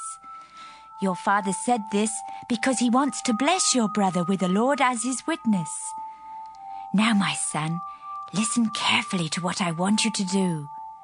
Go and kill 2 of your best young goats and bring them to me. I'll cook the tasty food that your father loves so much. Then you can take it to him, so he can eat it and give you his blessing before he dies." My brother Esau is a hairy man. Jacob reminded her, "And I am not. If my father touches me and realizes I am trying to trick him, he will put a curse on me instead of giving me a blessing." Rebekah insisted, "Let his curse fall on me. Just do what I say and bring me the meat." So Jacob brought the meat to his mother, and she cooked the tasty food that his father liked. Then she took Esau's best clothes and put them on Jacob. She also covered the smooth part of his hands and neck with goatskins, and gave him some bread and the tasty food she had cooked. Jacob went to his father and said, "Father, here I am." "Which one of my sons are you?" his father asked. Jacob replied, "I am Esau, your firstborn, and I have done what you told me. Please sit up and eat the meat I have brought. Then you can give me your blessing." Isaac asked, "My son, how did you find an animal so quickly?" The Lord your God was kind to me," Jacob answered. "My son," Isaac said, "come closer where I can touch you and find out if you really are Esau." Jacob went closer. His father touched him and said, "You sound like Jacob, but your hands feel hairy like Esau's." And so Isaac blessed Jacob, thinking he was Esau. Isaac asked, "Are you really my son Esau?" "Yes, I am," Jacob answered. So Isaac told him, "Serve me the wild meat, and I can give you my blessing." Jacob gave him some meat, and he ate it. He also gave him some wine, and he drank it. Then Isaac said, "Son, come over here and kiss me." While Jacob was kissing him, Isaac caught the smell of his clothes and said, "The smell of my son is like a field the Lord has blessed. God will bless you, my son, with dew from heaven and with fertile fields, rich with grain and grapes. Nations will be your servants and bow down to you. You will rule over your brothers, and they will kneel at your feet. Anyone who curses you will be cursed, Anyone who blesses you will be blessed. Right after Isaac had given Jacob his blessing and Jacob had gone, Esau came back from hunting. He cooked the tasty food, brought it to his father, and said, "Father, please sit up and eat the meat I brought you, so you can give me your blessing." "Who are you?" Isaac asked. "I am Esau, your firstborn son." Isaac started trembling and said, "Then who brought me some wild meat right before you came in? I ate it and gave him a blessing that cannot be taken back." Esau cried loudly and begged, "Father, give me a blessing too." Isaac answered, "Your brother tricked me and stole your blessing." Esau replied, "My brother deserves the name Jacob, because he has already cheated me twice. The first time he cheated me out of my rights as the firstborn son, and now he has cheated me out of my blessing." Then Esau asked his father, "Don't you still have any blessing left for me?" "My son," Isaac answered, "I have made Jacob the ruler over you and your brothers, and all of you will be his servants. I have also promised him all the grain and grapes that he needs. There's nothing left that I can do for you." "Father," Esau asked, "don't you have more than one blessing? You can surely give me a blessing too."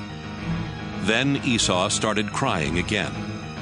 So his father said, "Your home will be far from that fertile land where dew comes down from the heavens. You will live by the power of your sword and be your brother's slave. But when you decide to be free, you will break loose." Esau hated his brother Jacob because he had stolen the blessing that was supposed to be his. So he said to himself, "Just as soon as my father dies, I'll kill Jacob."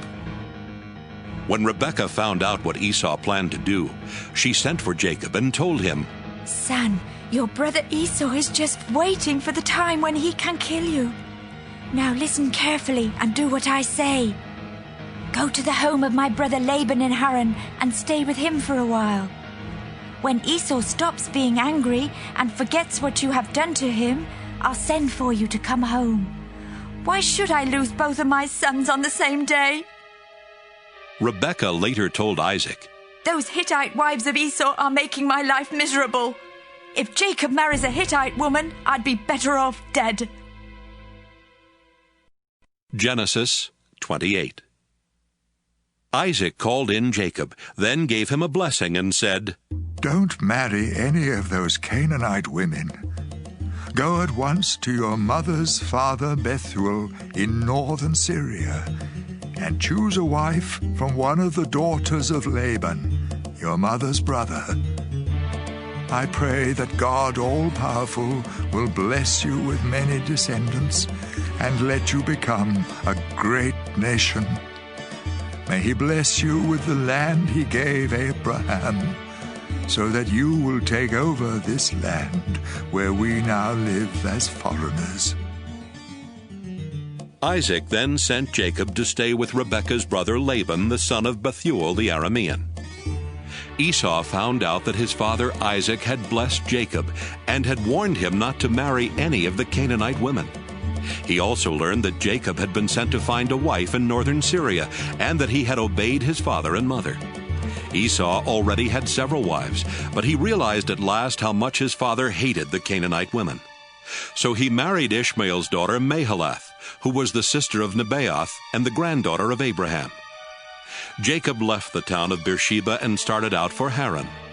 At sunset he stopped for the night and went to sleep, resting his head on a large rock. In a dream, he saw a ladder that reached from earth to heaven, and God's angels were going up and down on it.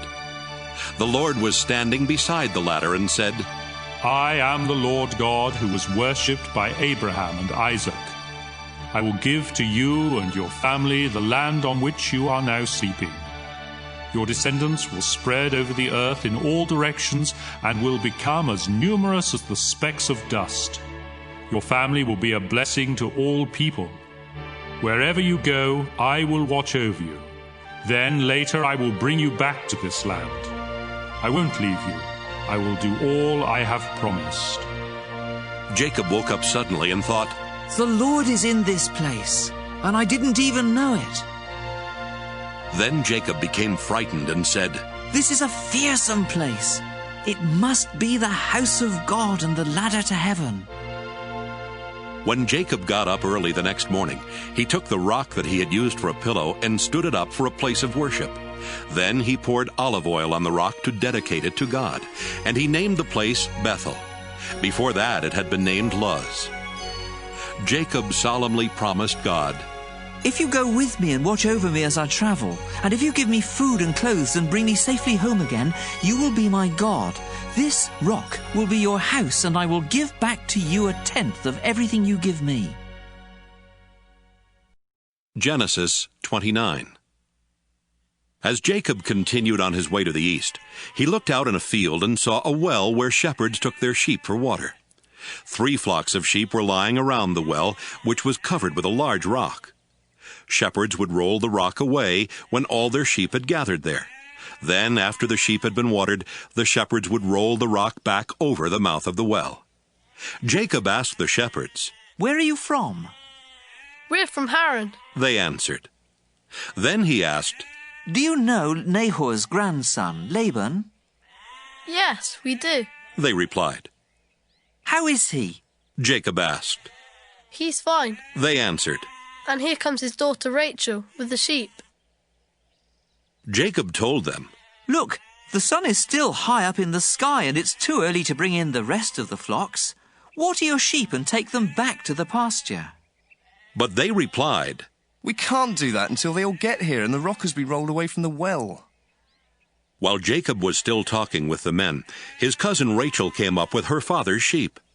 When Jacob saw her and his uncle's sheep, he rolled the rock away and watered the sheep. He then kissed Rachel and started crying because he was so happy. He told her that he was the son of her aunt Rebekah, and she ran and told her father about him. As soon as Laban heard the news, he ran out to meet Jacob. He hugged and kissed him and brought him to his home, where Jacob told him everything that had happened. Laban said, "You are my nephew, and you are like one of my own family." After Jacob had been there for a month, Laban said to him, "You shouldn't have to work without pay, just because you are a relative of mine. What do you want me to give you?" Laban had 2 daughters. Leah was older than Rachel, but her eyes didn't sparkle, while Rachel was beautiful and had a good figure. Since Jacob was in love with Rachel, he answered, "If you will let me marry Rachel, I'll work 7 years for you." Laban replied, "It's better for me to let you marry Rachel than for someone else to have her.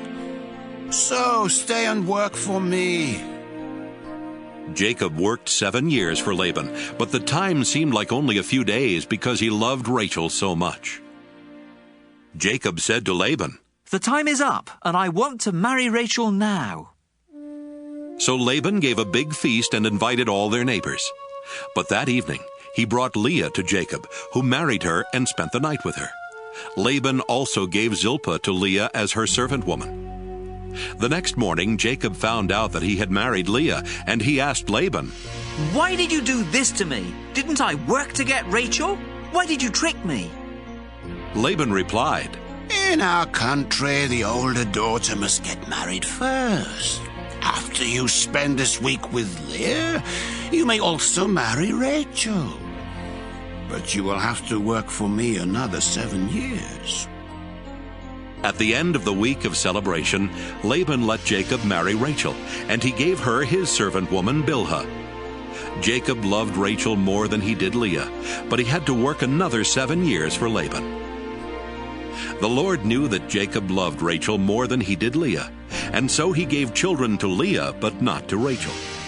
Leah gave birth to a son and named him Reuben, because she said, "The Lord has taken away my sorrow. Now my husband will love me more than he does Rachel."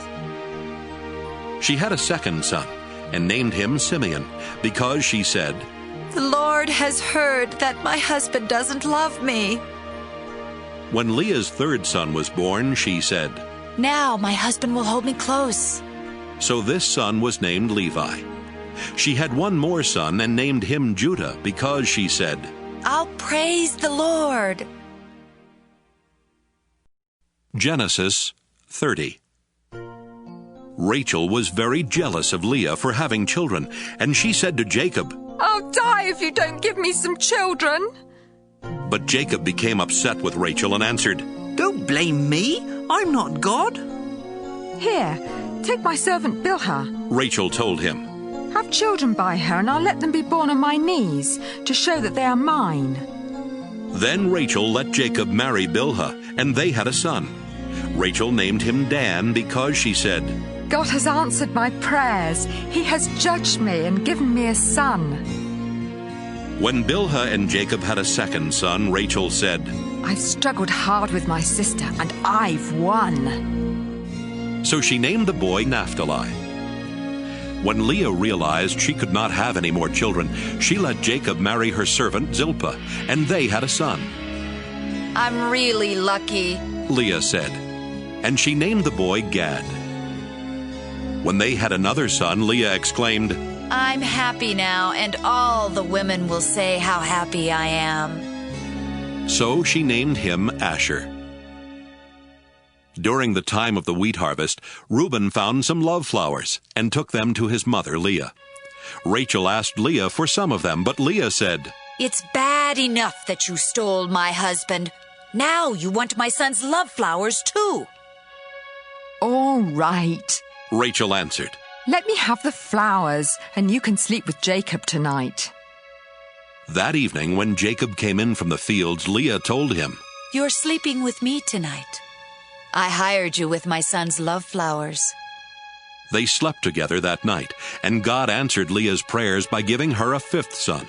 Leah shouted, "God has rewarded me for letting Jacob marry my servant." And she named the boy Issachar. When Leah had another son, she exclaimed, "God has given me a wonderful gift, and my husband will praise me for giving him 6 sons." So she named the boy Zebulun. Later, Leah had a daughter and named her Dinah. Finally, God remembered Rachel. He answered her prayer by giving her a son. "God has taken away my disgrace," she said. "I'll name the boy Joseph, and I'll pray that the Lord will give me another son." After Joseph was born, Jacob said to Laban, "Release me from our agreement and let me return to my own country. You know how hard I've worked for you, so let me take my wives and children and leave." But Laban told him, "If you really are my friend, stay on, and I'll pay whatever you ask. I'm sure the Lord has blessed me because of you." Jacob answered, "You've seen how hard I've worked for you, and you know how your flocks and herds have grown under my care. You didn't have much before I came, but the Lord has blessed everything I have ever done for you. Now it's time for me to start looking out for my own family." "How much do you want me to pay you?" Laban asked. Then Jacob told him, "I don't want you to pay me anything. Just do one thing, and I'll take care of your sheep and goats. Let me go through your flocks and herds and take the sheep and goats that are either spotted or speckled, and the black lambs. That's all you need to give me. In the future, you can easily find out if I've been honest. Just look and see if my animals are either spotted or speckled, or if the lambs are black. If they aren't, they've been stolen from you." "I agree to that," was Laban's response. Before the end of the day, Laban had separated his spotted and speckled animals and the black lambs from the others, and had put his sons in charge of them. Then Laban made Jacob keep the rest of the sheep and goats at a distance of 3 days' journey. Jacob cut branches from some poplar trees and from some almond and evergreen trees. He peeled off part of the bark and made the branches look spotted and speckled. Then he put the branches where the sheep and goats would see them while they were drinking from the water trough. The goats mated there in front of the branches, and their young were spotted and speckled. Some of the sheep that Jacob was keeping for Laban were already spotted. And when the others were ready to mate, he made sure that they faced in the direction of the spotted and black ones. In this way, Jacob built up a flock of sheep for himself and did not put them with the other sheep. When the stronger sheep were mating near the drinking place, Jacob made sure that the spotted branches were there. But he would not put out the branches when the weaker animals were mating. So Jacob got all of the healthy animals, and Laban got what was left. Jacob soon became rich and successful. He owned many sheep, goats, camels, and donkeys, as well as a lot of slaves. Genesis 31. Jacob heard that Laban's sons were complaining. Jacob is now a rich man, and he got everything he owns from our father. Jacob also noticed that Laban was not as friendly as he had been before. One day the Lord said, Jacob, go back to your relatives in the land of your ancestors, and I will bless you. Jacob sent for Rachel and Leah to meet him in the field where he kept his sheep, and he told them, Your father isn't as friendly with me as he used to be, but the God my ancestors worshipped has been on my side. You know that I have worked hard for your father, and that he keeps cheating me by changing my wages time after time. But God has protected me. When your father said the speckled sheep would be my wages, all of them were speckled. And when he said the spotted ones would be mine, all of them were spotted. That's how God has taken sheep and goats from your father and given them to me. Once, when the flocks were mating, I dreamt that all the rams were either spotted or speckled. Then God's angel called me by name. I answered, and he said, Notice that all the rams are either spotted or speckled. I know everything Laban is doing to you, and I am the God you worshipped at Bethel when you poured olive oil on a rock and made a promise to me. Leave here right away and return to the land where you were born. Rachel and Leah said to Jacob, There's nothing left for us to inherit from our father. He treats us like foreigners, and has even cheated us out of the bride price that should have been ours. Now do whatever God tells you to do. Even the property God took from our father and gave to you really belongs to us and our children. Then Jacob, his wives, and his children got on camels and left for the home of his father Isaac in Canaan. Jacob took all of the flocks, herds, and other property that he had gotten in northern Syria. Before Rachel left, she stole the household idols while Laban was out shearing his sheep. Jacob tricked Laban the Aramean by not saying that he intended to leave. When Jacob crossed the Euphrates River and headed for the hill country of Gilead, he took with him everything he owned. 3 days later, Laban found out that Jacob had gone. So he took some of his relatives along and chased after Jacob for 7 days before catching up with him in the hill country of Gilead. But God appeared to Laban in a dream that night and warned, Don't say a word to Jacob.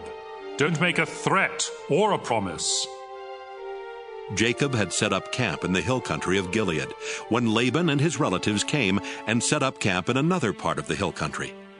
Laban went to Jacob and said, Look, what have you done? You've tricked me and run off with my daughters like a kidnapper. Why did you sneak away without telling me? I would have given you a going-away party with singing and with music on tambourines and harps. You didn't even give me a chance to kiss my own grandchildren and daughters goodbye. That was really foolish. I could easily hurt you, but the God your father worshipped has warned me not to make any threats or promises. I can understand why you were eager to return to your father, but why did you have to steal my idols? Jacob answered, I left secretly because I was afraid you would take your daughters from me by force. If you find that any one of us has taken your idols, I'll have that person killed. Let your relatives be witnesses. Show me what belongs to you and you can take it back. Jacob did not realize that Rachel had stolen the household idols. Laban searched the tents of Jacob, Leah, and the 2 servant women, but did not find the idols. Then he started for Rachel's tent.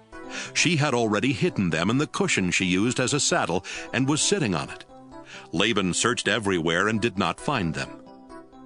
Rachel said, Father, please don't be angry with me for not getting up. I'm having my period. Laban kept on searching, but still did not find the idols.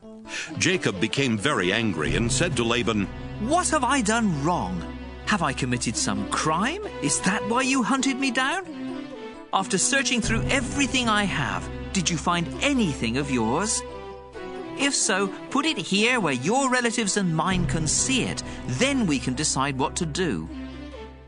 In all the 20 years that I've worked for you, not one of your sheep or goats has had a miscarriage, and I've never eaten even one of your rams. If a wild animal killed one of your sheep or goats, I paid for it myself. In fact, you demanded the full price, whether the animal was killed during the day or at night. I sweated every day, and I couldn't sleep at night because of the cold.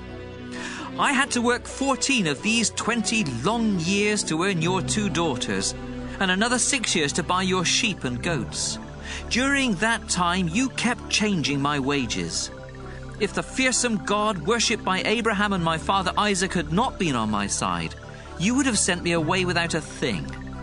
But God saw my hard work, and he knew the trouble I was in, so he helped me.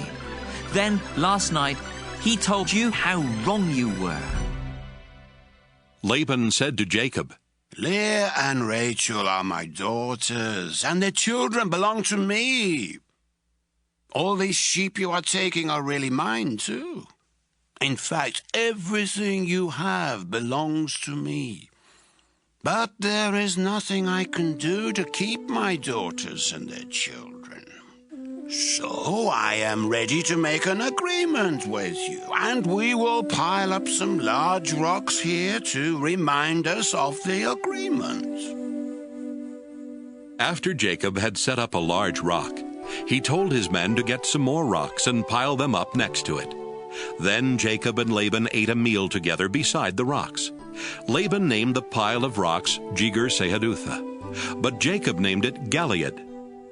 Laban said to Jacob, "This pile of rocks will remind us of our agreement." That's why the place was named Galeed. Laban also said, "This pile of rocks means that the Lord will watch us both while we are apart from each other." So the place was also named Mizpah.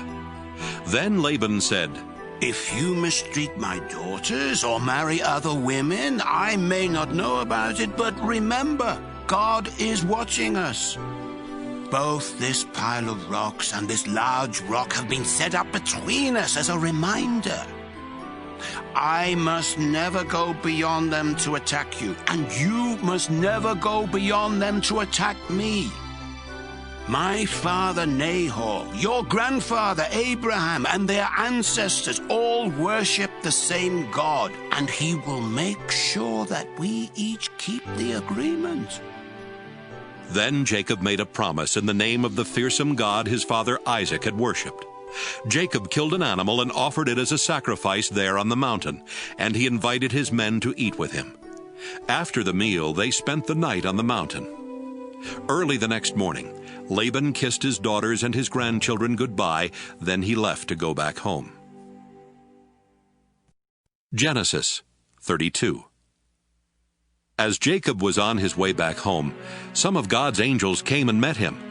When Jacob saw them, he said, "This is God's camp." So he named the place Mahanaim.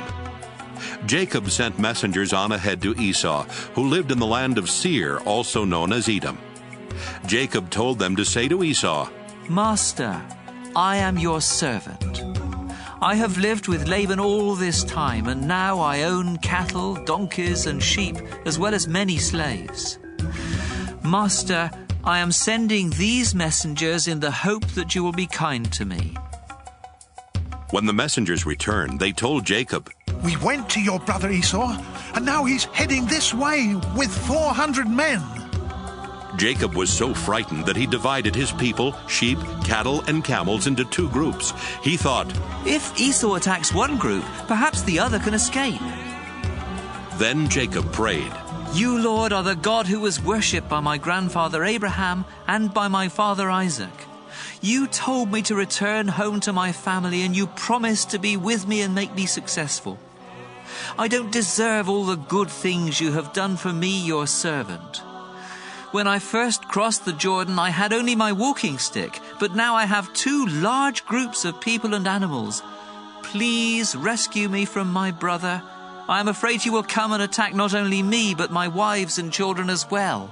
But you have promised that I would be a success, and that someday it will be as hard to count my descendants as it is to count the stars in the sky.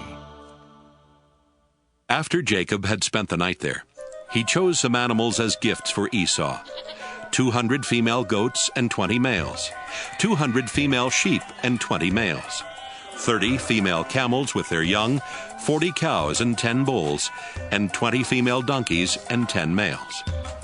Jacob put servants in charge of each herd and told them, "Go ahead of me and keep a space between each herd." Then he said to the servant in charge of the first herd, "When Esau meets you, he will ask whose servant you are. He will want to know where you are going and who owns those animals in front of you. So tell him, they belong to your servant Jacob, who is coming this way. He is sending them as a gift to his master Esau." Jacob also told the men in charge of the second and third herds and those who followed to say the same thing when they met Esau. And Jacob told them to be sure to say that he was right behind them. Jacob hoped the gifts would make Esau friendly, so Esau would be glad to see him when they met. Jacob's men took the gifts on ahead of him, but he spent the night in camp. Jacob got up in the middle of the night and took his wives, his 11 children, and everything he owned across to the other side of the Jabbok River for safety. Afterwards, Jacob went back and spent the rest of the night alone. A man came and fought with Jacob until just before daybreak. When the man saw that he could not win, he struck Jacob on the hip and threw it out of joint. They kept on wrestling until the man said, "Let go of me. It's almost daylight." "You can't go until you bless me," Jacob replied. Then the man asked, "What is your name?" "Jacob," he answered. The man said, "Your name will no longer be Jacob. You have wrestled with God and with men, and you have won. That's why your name will be Israel." Jacob said, "Now tell me your name." "Don't you know who I am?" he asked, and he blessed Jacob. Jacob said, "I have seen God face to face, and I am still alive." So he named the place Peniel. The sun was coming up as Jacob was leaving Peniel. He was limping because he had been struck on the hip, and the muscle on his hip joint had been injured. That's why even today the people of Israel don't eat the hip muscle of any animal. Genesis 33. Later that day, Jacob met Esau coming with his 400 men. So Jacob had his children walk with their mothers. The 2 servant women, Zilpah and Bilhah, together with their children went first, followed by Leah and her children, then by Rachel and Joseph.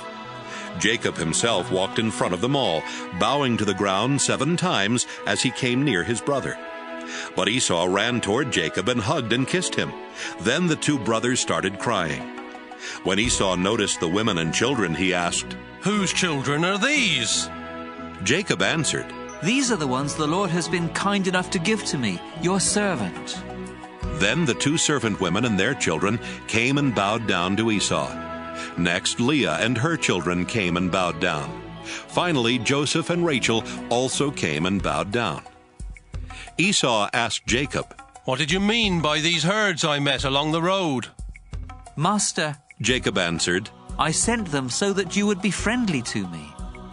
"But brother, I already have plenty," Esau replied. "Keep them for yourself."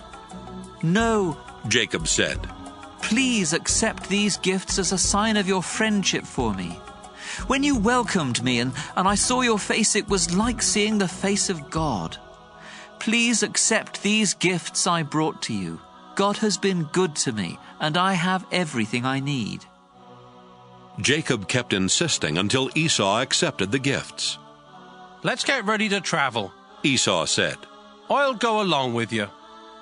But Jacob answered, "Master, you know traveling is hard on children, and I have to look after the sheep and goats that are nursing their young. If my animals travel too much in one day, they will all die. Why don't you go on ahead and let me travel along slowly with the children, the herds and the flocks? We can meet again in the country of Edom." Esau replied, "Let me leave some of my men with you." "You don't have to do that," Jacob answered. "I am happy simply knowing that you are friendly to me." So Esau left for Edom. But Jacob went to Succoth, where he built a house for himself and set up shelters for his animals. That's why the place is called Succoth. After leaving northern Syria, Jacob arrived safely at Shechem in Canaan and set up camp outside the city. The land where he camped was owned by the descendants of Hamor, the father of Shechem. So Jacob paid them 100 pieces of silver for the property. Then he set up his tents and built an altar there to honor the God of Israel. Genesis 34. Dinah, the daughter of Jacob and Leah, went to visit some of the women who lived there. She was seen by Hamor's son Shechem, the leader of the Hivites, and he grabbed her and raped her. But Shechem was attracted to Dinah, so he told her how much he loved her. He even asked his father to get her for his wife. Meanwhile, Jacob heard what had happened.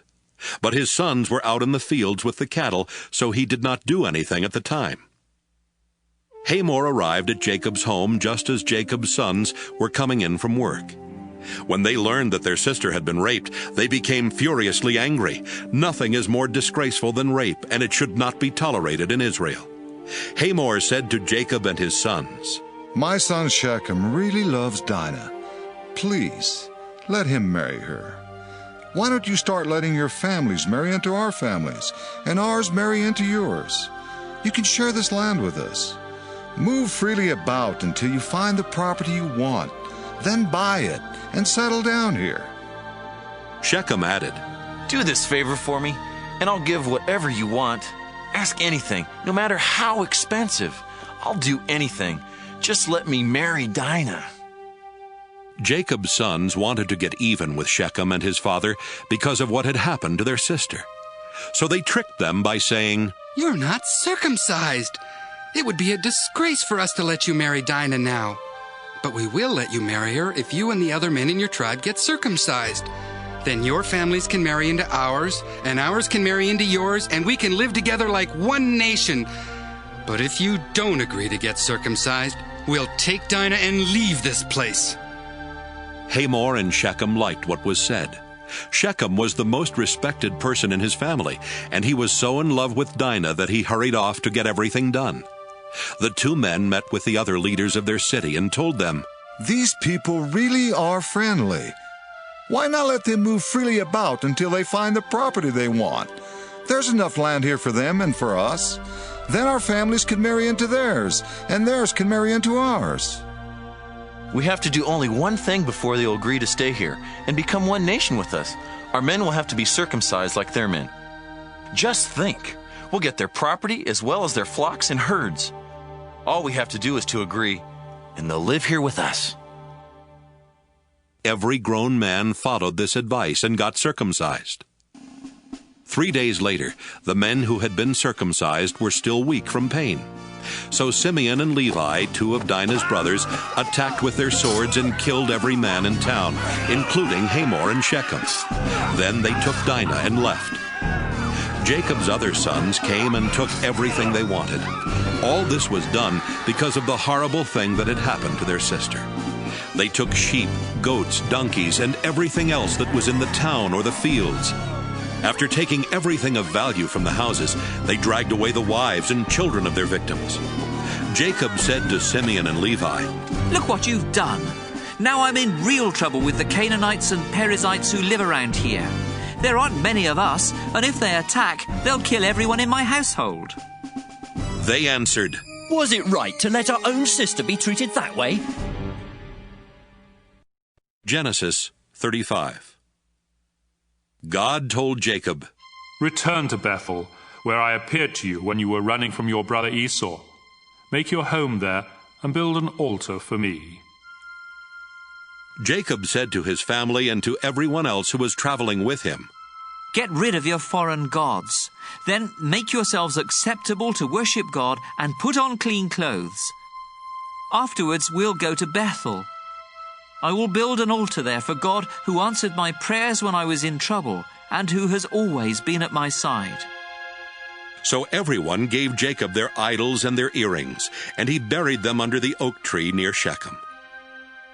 While Jacob and his family were traveling through Canaan, God terrified the people in the town so much that no one dared bother them. Finally, they reached Bethel, also known as Luz. Jacob built an altar there and called it God of Bethel, because that was the place where God had appeared to him when he was running from Esau. While they were there, Rebekah's personal servant Deborah died.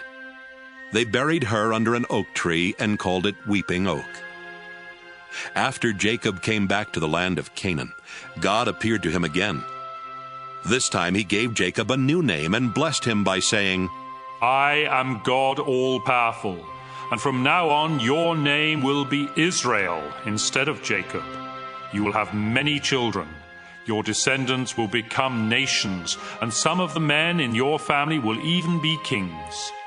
I will give you the land that I promised Abraham and Isaac, and it will belong to your family forever." After God had gone, Jacob set up a large rock so that he would remember what had happened there. Then he poured wine and olive oil on the rock to show that it was dedicated to God, and he named the place Bethel. Jacob and his family had left Bethel and were still a long way from Ephrath when the time came for Rachel's baby to be born. She was having a rough time, but the woman who was helping her said, "Don't worry, it's a boy." Rachel was at the point of death, and right before dying she said, "I'll name him Benoni." But Jacob called him Benjamin. Rachel was buried beside the road to Ephrath, which is also called Bethlehem. Jacob set up a tombstone over her grave, and it is still there. Jacob, also known as Israel, traveled to the south of Eder Tower, where he set up camp. During their time there, Jacob's oldest son Reuben slept with Bilhah, who was one of Jacob's other wives, and Jacob found out about it. Jacob had 12 sons while living in northern Syria. His firstborn Reuben was the son of Leah, who later gave birth to Simeon, Levi, Judah, Issachar, and Zebulun. Leah's servant Zilpah had 2 sons, Gad and Asher. Jacob and his wife Rachel had Joseph and Benjamin. Rachel's servant woman Bilhah had 2 more sons, Dan and Naphtali. Jacob went to his father Isaac at Hebron, also called Mamre or Kiriath Arba, where Isaac's father Abraham had lived as a foreigner. Isaac died at the ripe old age of 180. Then his sons Esau and Jacob buried him. Genesis 36. Esau, also known as Edom, had many descendants. He married 3 Canaanite women. The first was Adah, the daughter of Elam the Hittite. The second was Oholibamah, the daughter of Anah and the granddaughter of Zibeon the Hivite. The third was Basemath, who was Ishmael's daughter and Nebaioth's sister. Esau and his 3 wives had 5 sons while in Canaan. Adah's son was Eliphaz. Basemath's son was Reuel. Oholibamah's 3 sons were Jeush, Jalam, and Korah.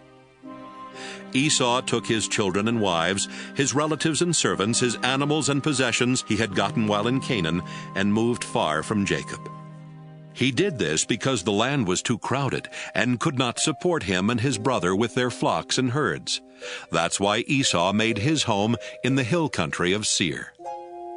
Esau lived in the hill country of Seir and was the ancestor of the Edomites. Esau had 3 wives, Adah, Basemath, and Oholibamah. Here is a list of his descendants. Esau and Adah had a son named Eliphaz, whose sons were Teman, Omar, Zepho, Gatam, and Kenaz. Timnah was the other wife of Esau's son Eliphaz, and she had a son named Amalek. Esau and Basemath had a son named Reuel, whose sons were Nahath, Zerah, Shammah, and Mizah. Esau and Oholibamah had 3 sons, Jeush, Jalam, and Korah. Esau and Ada's oldest son was Eliphaz, and the clans that descended from him were Teman, Omar, Zepho, Kenaz, Korah, Gatam, and Amalek. These and Esau's other descendants lived in the land of Edom. The clans that descended from Esau and Basemath's son Reuel were Nahath, Zerah, Shammah, and Mizah. The clans that descended from Esau and Aholibamah, the daughter of Anah, were Jeush, Jalam, and Korah. All of these clans descended from Esau, who was known as Edom. Seir was from the Horite tribe that lived in Edom before the time of Esau. The clans that had descended from him were Lotan, Shobal, Zibeon, Anah, Dishon, Ezer, and Dishan. Lotan's sons were Hori and Heman. His sister was Timnah. Shobal's sons were Alvan, Manahath, Ebal, Shepho, and Onam. Zibeon's sons were Ea and Anah, the same Anah who found an oasis in the desert while taking the donkeys of his father out to pasture. Anah's children were Dishon and Aholibamah. Dishon's sons were Hemdan, Eshban, Ithran, and Kiran. Ezer's sons were Bilhan, Zeavan, and Achan. Dishan's sons were Uz and Aaron. The clans of the Horites were Lotan, Shobal, Zibeon, Anah, Dishon, Ezer, and Dishan, and they lived in the land of Seir. Before there were kings in Israel, the following kings ruled Edom one after another: Bela, son of Beor, from Dinhabah; Jobab, son of Zerah, from Basra; Husham, from the land of Teman; Hadad, son of Bedad, from Avith. Bedad had defeated the Midianites in Moab; Samlah, from Masrekah; Shaul, from the city of Rehoboth on the Euphrates River; Baal-Hanan, son of Akbor; Hadar, from the city of Pau. His wife Mehetabel was the daughter of Matred and the granddaughter of Mezahab. The clans that descended from Esau took their names from their families and the places where they lived. They are Timnah, Alva, Jethath, Aholibamah, Elah, Pinon, Kenaz, Teman, Mibzar, Magdiel, and Iram. These clans descended from Esau, who was known as Edom, the father of the Edomites. They took their names from the places where they settled. Genesis 37. Jacob lived in the land of Canaan, where his father Isaac had lived, and this is the story of his family. When Jacob's son Joseph was 17 years old, he took care of the sheep with his brothers, the sons of Bilhah and Zilpah. But he was always telling his father all sorts of bad things about his brothers. Jacob loved Joseph more than he did any of his other sons, because Joseph was born after Jacob was very old. Jacob had given Joseph a fancy coat to show that he was his favorite son, and so Joseph's brothers hated him and would not be friendly to him. One day, Joseph told his brothers what he had dreamed, and they hated him even more. Joseph said, "Let me tell you about my dream. We were out in the field, tying up bundles of wheat. Suddenly, my bundle stood up, and your bundles gathered round and bowed down to it." His brothers asked, "Do you really think you're going to be king and rule over us?" Now they hated Joseph more than ever because of what he had said about his dream. Joseph later had another dream, and he told his brothers, "Listen to what else I dreamed. The sun, the moon, and 11 stars bowed down to me." When he told his father about this dream, his father became angry and said, "What's that supposed to mean? Are your mother and I and your brothers all going to come and bow down in front of you?" Joseph's brothers were jealous of him, but his father kept wondering about the dream. One day, when Joseph's brothers had taken the sheep to a pasture near Shechem, his father Jacob said to him, "I want you to go to your brothers. They are with the sheep near Shechem." "Yes, sir," Joseph answered. His father said, "Go and find out how your brothers and the sheep are doing. Then come back and let me know." So he sent him from Hebron Valley. Joseph was near Shechem and wandering through the fields when a man asked, "What are you looking for?" Joseph answered, "I'm looking for my brothers who are watching the sheep. Can you tell me where they are?" "They're not here anymore," the man replied. I overheard them say they were going to Dothan. Joseph left and found his brothers in Dothan. But before he got there, they saw him coming and made plans to kill him. They said to one another, "Look, here comes the hero of those dreams. Let's kill him and throw him into a pit and say that some wild animal ate him. Then we'll see what happens to those dreams." Reuben heard this and tried to protect Joseph from them. "Let's not kill him," he said. "Don't murder him or even harm him. Just throw him into a dry well out here in the desert." Reuben planned to rescue Joseph later and take him back to his father. When Joseph came to his brothers, they pulled off his fancy coat and threw him into a dry well. As Joseph's brothers sat down to eat, they looked up and saw a caravan of Ishmaelites coming from Gilead. Their camels were loaded with all kinds of spices that they were taking to Egypt. So Judah said, "What will we gain if we kill our brother and hide his body? Let's sell him to the Ishmaelites and not harm him. After all, he is our brother." And the others agreed. When the Midianite merchants came by, Joseph's brothers took him out of the well, and for 20 pieces of silver they sold him to the Ishmaelites, who took him to Egypt. When Reuben returned to the well and did not find Joseph there, he tore his clothes in sorrow. Then he went back to his brothers and said, "The boy is gone! What am I going to do?" Joseph's brothers killed a goat and dipped Joseph's fancy coat in its blood. After this, they took the coat to their father and said, "We found this. Look at it carefully and see if it belongs to your son." Jacob knew it was Joseph's coat and said, "It's my son's coat. Joseph has been torn to pieces and eaten by some wild animal." Jacob mourned for Joseph a long time, and to show his sorrow, he tore his clothes and wore sackcloth. All of Jacob's children came to comfort him, but he refused to be comforted. "No," he said, "I will go to my grave mourning for my son." So Jacob kept on grieving. Meanwhile, the Midianites had sold Joseph in Egypt to a man named Potiphar, who was the king's official in charge of the palace guard. Genesis 38. About that time, Judah left his brothers in the hill country and went to live near his friend Hira in the town of Adullam. While there, he met the daughter of Shua, a Canaanite man. Judah married her, and they had 3 sons. He named the first one She named the next one Onan. The third one was born when Judah was in Chezib, and she named him Shelah. Later, Judah chose Tamar as a wife for his oldest son. But was very evil, and the Lord took his life.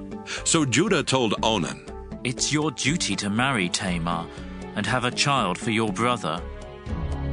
Onan knew the child would not be his, and when he had sex with Tamar, he made sure that she would not get pregnant. The Lord wasn't pleased with Onan and took his life too. Judah did not want the same thing to happen to his son Shelah, and he told Tamar, "Go home to your father and live there as a widow until my son Shelah is grown." So Tamar went to live with her father. Some years later, Judah's wife died, and he mourned for her. He then went with his friend Hira to the town of Timnah, where his sheep were being sheared. Tamar found out that her father-in-law Judah was going to Timnah to shear his sheep. She also realized that Shelah was now a grown man, but she had not been allowed to marry him. So she decided to dress in something other than her widow's clothes and to cover her face with a veil. After this, she sat outside the town of Enaim on the road to Timnah. When Judah came along, he did not recognize her because of the veil. He thought she was a prostitute and asked her to sleep with him. She asked, "What will you give me if I do?" "One of my young goats," he answered. "What will you give me to keep until you send the goat?" she asked. "What do you want?" he asked in return. "The ring on that cord around your neck," was her reply. "I also want the special walking stick you have with you." He gave them to her. They slept together, and she became pregnant. After returning home, Tamar took off the veil and dressed in her widow's clothes again. Judah had his friend Hira take a goat to the woman, so he could get back the ring and walking stick, but she wasn't there. Hira asked the people of Enaim, "Where is the prostitute who sat along the road outside your town?" "There's never been one here," they answered. Hira went back and told Judah, "I couldn't find the woman, and the people of Enaim said no prostitute had ever been there." "If you couldn't find her, we'll just let her keep the things I gave her," Judah answered. "And we'd better forget about the goat, or else we'll look like fools." About 3 months later, someone told Judah, "Your daughter-in-law Tamar has behaved like a prostitute, and now she's pregnant." "Drag her out of town and burn her to death," Judah shouted. As Tamar was being dragged off, she sent someone to tell her father-in-law, "The man who gave me this ring, this cord, and this walking stick is the one who got me pregnant." "Those are mine," Judah admitted. "She's a better person than I am, because I broke my promise to let her marry my son Sheila." After this, Judah never slept with her again. Tamar later gave birth to twins, but before either of them was born, one of them stuck a hand out of her womb. The woman who was helping tied a red thread around the baby's hand and explained, "This one came out first." Right away, his hand went back in, and the other child was born first. The woman then said, "What an opening you've made for yourself." So they named the baby Perez. When the brother with the red thread came out, they named him Zerah. Genesis 39. The Ishmaelites took Joseph to Egypt and sold him to Potiphar, the king's official in charge of the palace guard. So Joseph lived in the home of Potiphar, his Egyptian owner. Soon Potiphar realized that the Lord was helping Joseph to be successful in whatever he did. Potiphar liked Joseph and made him his personal assistant, putting him in charge of his house and all of his property. Because of Joseph, the Lord began to bless Potiphar's family and fields. Potiphar left everything up to Joseph, and with Joseph there, the only decision he had to make was what he wanted to eat. Joseph was well-built and handsome, and Potiphar's wife soon noticed him. She asked him to make love to her, but he refused and said, "My master isn't worried about anything in his house because he has placed me in charge of everything he owns. No one in my master's house is more important than I am. The only thing he hasn't given me is you, and that's because you are his wife. I won't sin against God by doing such a terrible thing as this." She kept begging Joseph day after day, but he refused to do what she wanted or even to go near her. One day, Joseph went to Potiphar's house to do his work, and none of the other servants were there. Potiphar's wife grabbed hold of his coat and said, "Make love to me." Joseph ran out of the house, leaving her hanging onto his coat.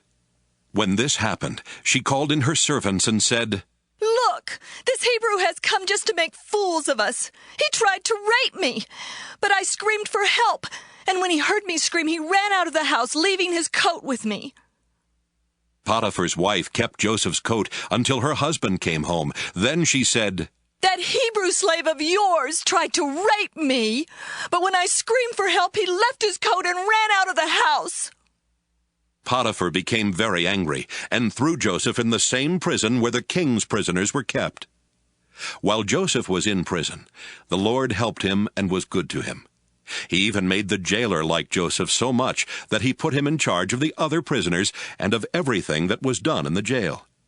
The jailer did not worry about anything because the Lord was with Joseph and made him successful in all that he did. Genesis 40.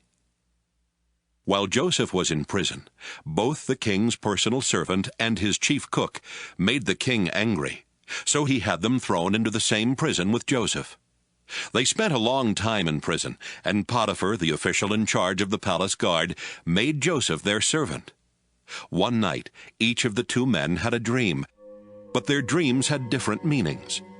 The next morning, when Joseph went to see the men, he could tell they were upset, and he asked, "Why are you so worried today?" "We each had a dream last night. They answered, "And there's no one to tell us what they mean." Joseph replied, "Doesn't God know the meaning of dreams? Now, tell me what you dreamed." The king's personal servant told Joseph, "In my dream, I saw a vine with 3 branches. As soon as it budded, it blossomed, and its grapes became ripe. I held the king's cup and squeezed the grapes into it. Then I gave the cup to the king." Joseph said, "This is the meaning of your dream. The 3 branches stand for 3 days, and in 3 days the king will pardon you. He will make you his personal servant again, and you will serve him his wine just as you used to do. But when these good things happen, please don't forget to tell the king about me so I can get out of this place. I was kidnapped from the land of the Hebrews, and here in Egypt I haven't done anything to deserve being thrown in jail." When the chief cook saw that Joseph had given a good meaning to the dream, he told Joseph, "I also had a dream. In it, I was carrying 3 bread baskets stacked on top of my head. The top basket was full of all kinds of baked things for the king, but birds were eating them." Joseph said, "This is the meaning of your dream. The 3 baskets are 3 days, and in 3 days the king will cut off your head. He will hang your body on a pole, and birds will come and peck at it." 3 days later, while the king was celebrating his birthday with a dinner for his officials, he sent for his personal servant and the chief cook. He put the personal servant back in his old job and had the cook put to death. Everything happened just as Joseph had said it would, but the king's personal servant completely forgot about Joseph. Genesis 41. 2 years later, the king of Egypt dreamed he was standing beside the Nile River. Suddenly, 7 fat, healthy cows came up from the river and started eating grass along the bank. Then 7 ugly, skinny cows came up out of the river and ate the fat, healthy cows. When this happened, the king woke up. The king went back to sleep and had another dream. This time, 7 full heads of grain were growing on a single stalk. Later, 7 other heads of grain appeared, but they were thin and scorched by the east wind. The thin heads of grain swallowed the 7 full heads. Again the king woke up, and it had only been a dream. The next morning the king was upset, so he called in his magicians and wise men and told them what he had dreamed. None of them could tell him what the dreams meant. The king's personal servant said, "Now I remember what I was supposed to do. When you were angry with me and your chief cook, you threw us both in jail in the house of the captain of the guard. One night we both had dreams, and each dream had a different meaning. A young Hebrew, who was a servant of the captain of the guard, was there with us at the time. When we told him our dreams, he explained what each of them meant, and everything happened just as he said it would. I got my job back, and the cook was put to death." The king sent for Joseph, who was quickly brought out of jail. He shaved, changed his clothes, and went to the king. The king said to him, "I had a dream, yet no one can explain what it means. I am told that you can interpret dreams." "Your Majesty," Joseph answered, "I can't do it myself, but God can give a good meaning to your dreams." The king told Joseph, "I dreamed I was standing on the bank of the Nile River. I saw 7 fat, healthy cows come up out of the river. They began feeding on the grass. Next, 7 skinny, bony cows came up out of the river. I have never seen such terrible-looking cows anywhere in Egypt. The skinny cows ate the fat ones, but you couldn't tell it because these skinny cows were just as skinny as they were before. Right away, I woke up. I also dreamed that I saw 7 heads of grain growing on one stalk. The heads were full and ripe. Then 7 other heads of grain came up. They were thin and scorched by a wind from the desert. These heads of grain swallowed the full ones. I told my dreams to the magicians, but none of them could tell me the meaning of the dreams." Joseph replied, Your Majesty, both of your dreams mean the same thing, and in them God has shown what he is going to do. The 7 good cows stand for 7 years, and so do the 7 good heads of grain. The 7 skinny, ugly cows that came up later also stand for 7 years, as do the 7 bad heads of grain that were scorched by the east wind. The dreams mean there will be 7 years when there won't be enough grain. It is just as I said. God has shown what he intends to do. For 7 years, Egypt will have more than enough grain, but that will be followed by 7 years when there won't be enough. The good years of plenty will be forgotten, and everywhere in Egypt people will be starving. The famine will be so bad that no one will remember that once there had been plenty. God has given you 2 dreams to let you know that he has definitely decided to do this, and that he will do it soon. Your Majesty, you should find someone who is wise and will know what to do, so that you can put him in charge of all Egypt. Then appoint some other officials to collect 1/5 of every crop harvested in Egypt during the 7 years when there is plenty. Give them the power to collect the grain during those good years and to store it in your cities. It can be stored until it is needed during the 7 years when there won't be enough grain in Egypt. This will keep the country from being destroyed because of the lack of food. The king and his officials liked this plan. So the king said to them, No one could possibly handle this better than Joseph, since the Spirit of God is with him. The king told Joseph, God is the only one who has shown you these things. No one else is as wise as you are or knows as much as you do. I'm putting you in charge of my palace, and everybody will have to obey you. No one will be over you except me. You are now governor of all Egypt. Then the king took off his royal ring and put it on Joseph's finger. He gave him fine clothes to wear and placed a gold chain around his neck. He also let him ride in the chariot next to his own, and people shouted, Make way for Joseph! So Joseph was governor of Egypt. The king told Joseph, Although I'm king, no one in Egypt is to do anything without your permission.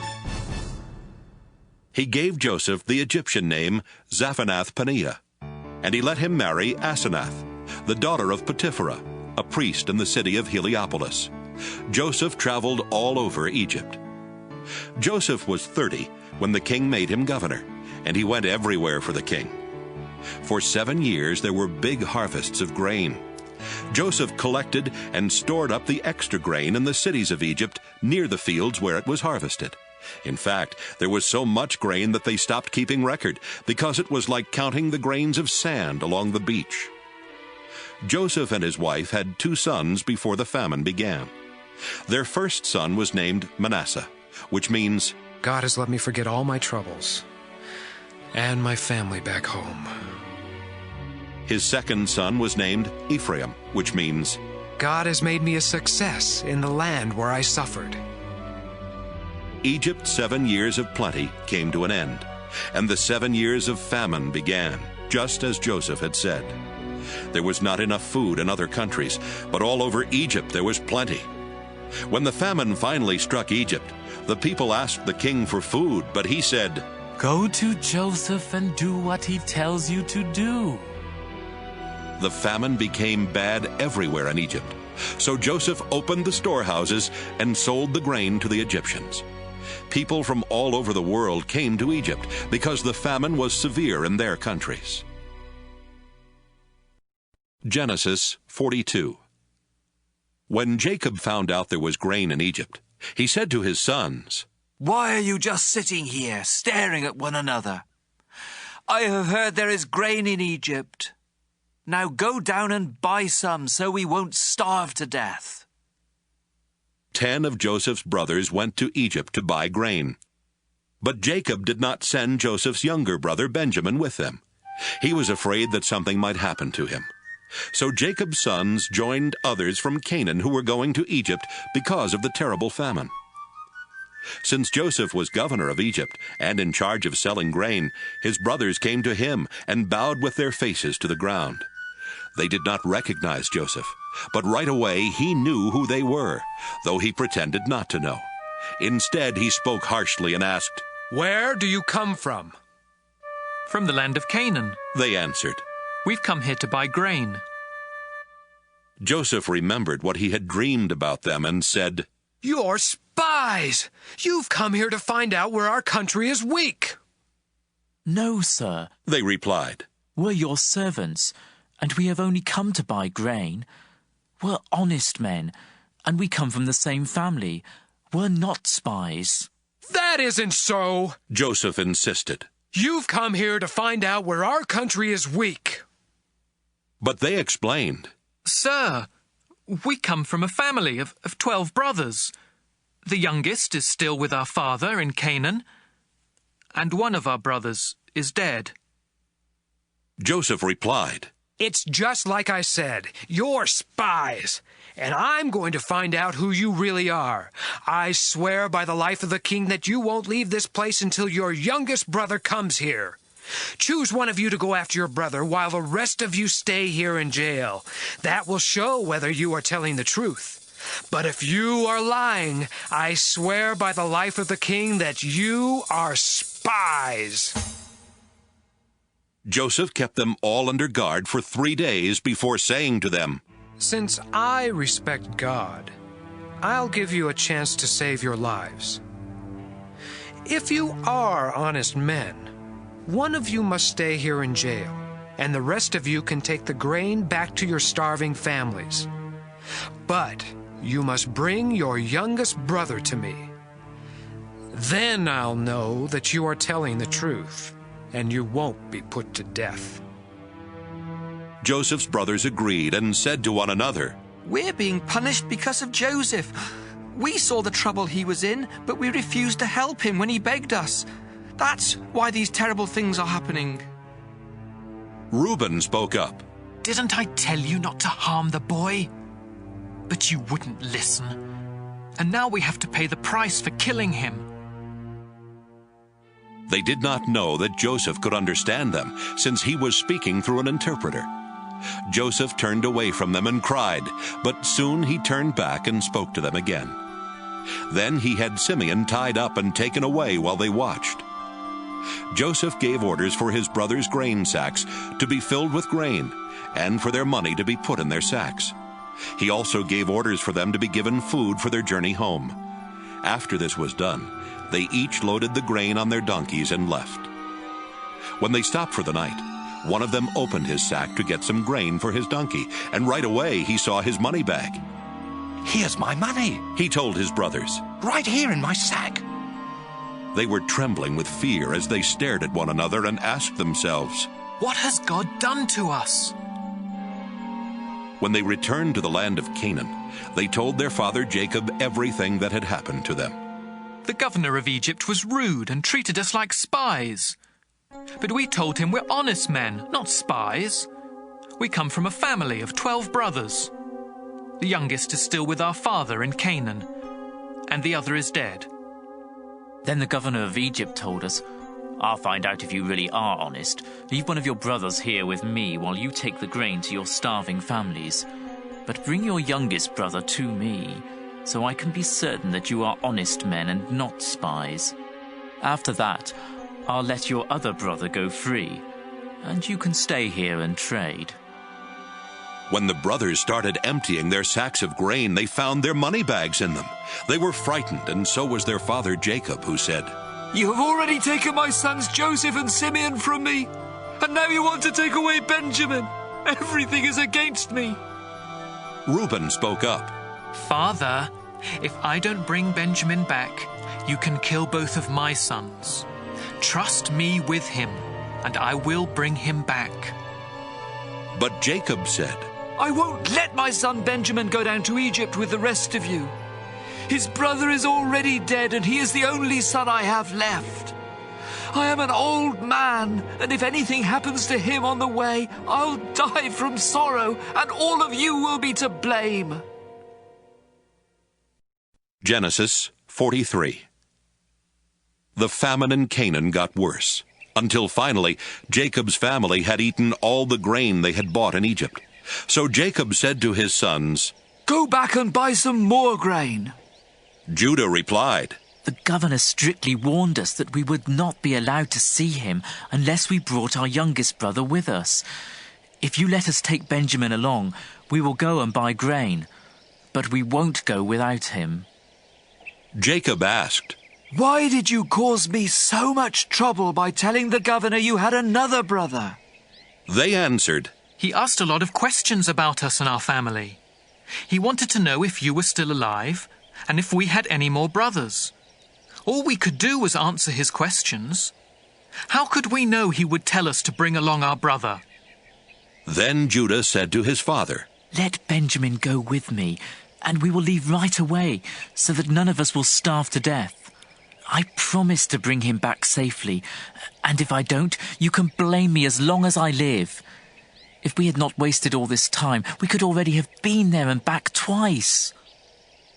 Their father said, "If Benjamin must go with you, take the governor a gift of some of the best things from our own country, such as perfume, honey, spices, pistachio nuts and almonds. Also, take along twice the amount of money for the grain, because there must have been some mistake when the money was put back in your sacks. Take Benjamin with you and leave right away. When you go in to see the governor, I pray that God all-powerful will be good to you, and that the governor will let your other brother and Benjamin come back home with you. If I must lose my children, I suppose I must." The brothers took the gifts, twice the amount of money, and Benjamin. Then they hurried off to Egypt. When they stood in front of Joseph, he saw Benjamin and told the servant in charge of his house, "Take these men to my house. Slaughter an animal and cook it so they can eat with me at noon." The servant did as he was told and took the brothers to Joseph's house. But on the way they got worried and started thinking, "We are being taken there because of the money that was put back in our sacks last time. He will arrest us, make us his slaves, and take our donkeys." So when they arrived at Joseph's house, they said to the servant in charge, "Sir, we came to Egypt once before to buy grain. But when we stopped for the night, we each found in our grain sacks the exact amount we had paid. We have brought that money back, together with enough money to buy more grain. We don't know who put the money in our sacks." "It's all right," the servant replied. "Don't worry. The God you and your father worship must have put the money there, because I received your payment in full." Then he brought Simeon out to them. The servant took them into Joseph's house and gave them water to wash their feet. He also tended their donkeys. The brothers got their gifts ready to give to Joseph at noon, since they had heard they were going to eat there. When Joseph came home, they gave him the gifts they had brought, and they bowed down to him. After Joseph had asked how they were, he said, "What about your elderly father? Is he still alive?" They answered, "Your servant, our father, is still alive and well." And again they bowed down to Joseph. When Joseph looked around and saw his brother Benjamin, he said, "This must be your youngest brother, the one you told me about. God bless you, my son." Right away he rushed off to his room and cried because of his love for Benjamin. After washing his face and returning, he was able to control himself and said, "Serve the meal." Joseph was served at a table by himself, and his brothers were served at another. The Egyptians sat at yet another table, because Egyptians felt it was disgusting to eat with Hebrews. To the surprise of Joseph's brothers, they were seated in front of him according to their ages, from the oldest to the youngest. They were served food from Joseph's table, and Benjamin was given 5 times as much as each of the others. So Joseph's brothers drank with him and had a good time.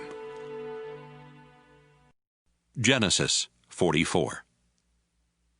Later, Joseph told the servant in charge of his house, "Fill the men's grain sacks with as much as they can hold, and put their money in the sacks. Also, put my silver cup in the sack of the youngest brother." The servant did as he was told. Early the next morning, the men were sent on their way with their donkeys. But they had not gone far from the city when Joseph told the servant, Go after those men.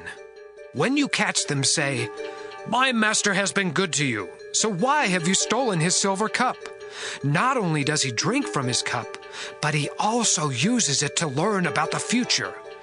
You have done a terrible thing."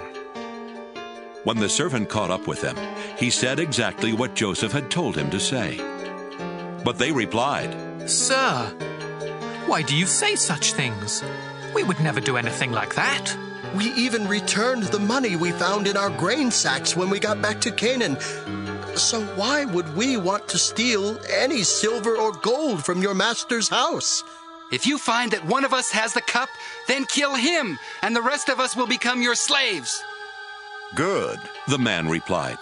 "I'll do what you have said, but only the one who has the cup will become my slave. The rest of you can go free." Each of the brothers quickly put his sack on the ground and opened it. Joseph's servants started searching the sacks, beginning with the one that belonged to the oldest brother. When he came to Benjamin's sack, he found the cup. This upset the brothers so much that they began tearing their clothes in sorrow. Then they loaded their donkeys and returned to the city. When Judah and his brothers got there, Joseph was still at home. So they bowed down to Joseph, who asked them, "What have you done? Didn't you know I could find out?" "Sir, what can we say?"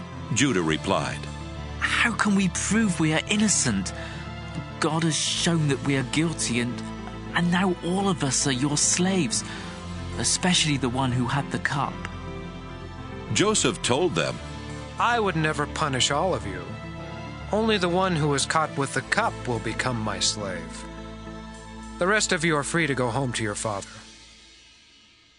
Judah went over to Joseph and said, "Sir, you have as much power as the king himself, and I am only your slave. Please don't get angry if I speak. You asked us if our father was still alive and if we had any more brothers. So we told you, our father is a very old man. In fact, he was already old when Benjamin was born. Benjamin's brother is dead. Now Benjamin is the only one of the two brothers who is still alive, and our father loves him very much. You ordered us to bring him here so you could see him for yourself. We told you that our father would die if Benjamin left him. But you warned us that we could never see you again unless our youngest brother came with us. So we returned to our father and reported what you had said. Later, our father told us to come back here and buy more grain.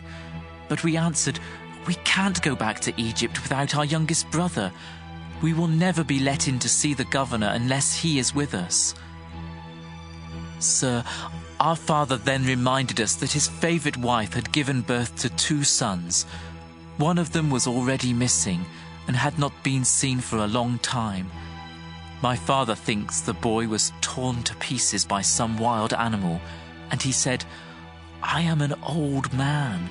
If you take Benjamin from me and something happens to him, I will die of a broken heart.' That's why Benjamin must be with us when I go back to my father. He loves him so much that he will die if Benjamin doesn't come back with me. I promised my father that I would bring him safely home. If I don't, I told my father he could blame me the rest of my life. Sir, I am your slave. Please let me stay here in place of Benjamin and let him return home with his brothers. How can I face my father if Benjamin isn't with me? I couldn't bear to see my father in such sorrow." Genesis 45. Since Joseph could no longer control his feelings in front of his servants, he sent them out of the room. When he was alone with his brothers, he told them, "I am Joseph." Then he cried so loudly that the Egyptians heard him and told about it in the king's palace. Joseph asked his brothers if his father was still alive, but they were too frightened to answer. Joseph told them to come closer to him, and when they did, he said, "Yes, I am your brother Joseph, the one you sold into Egypt. Don't worry or blame yourselves for what you did. God is the one who sent me ahead of you to save lives.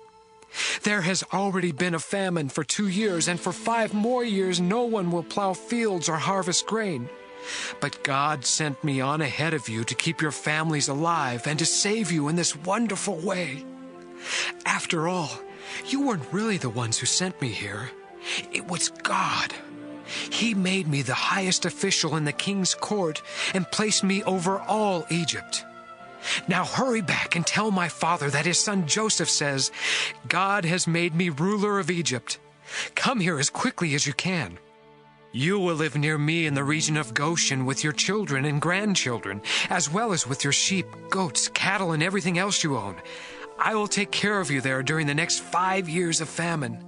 But if you don't come, you and your family and your animals will starve to death. All of you, including my brother Benjamin, can tell by what I have said that I really am Joseph. Tell my father about my great power here in Egypt and about everything you have seen. Hurry and bring him here." Joseph and Benjamin hugged each other and started crying. Joseph was still crying as he kissed each of his other brothers. After this, they started talking with Joseph. When it was told in the palace that Joseph's brothers had come, the king and his officials were happy. So the king said to Joseph, "Tell your brothers to load their donkeys and return to Canaan. Have them bring their father and their families here. I will give them the best land in Egypt, and they can eat and enjoy everything that grows on it. Also tell your brothers to take some wagons from Egypt for their wives and children to ride in, and be sure to have them bring their father. They can leave their possessions behind, because they will be given the best of everything in Egypt."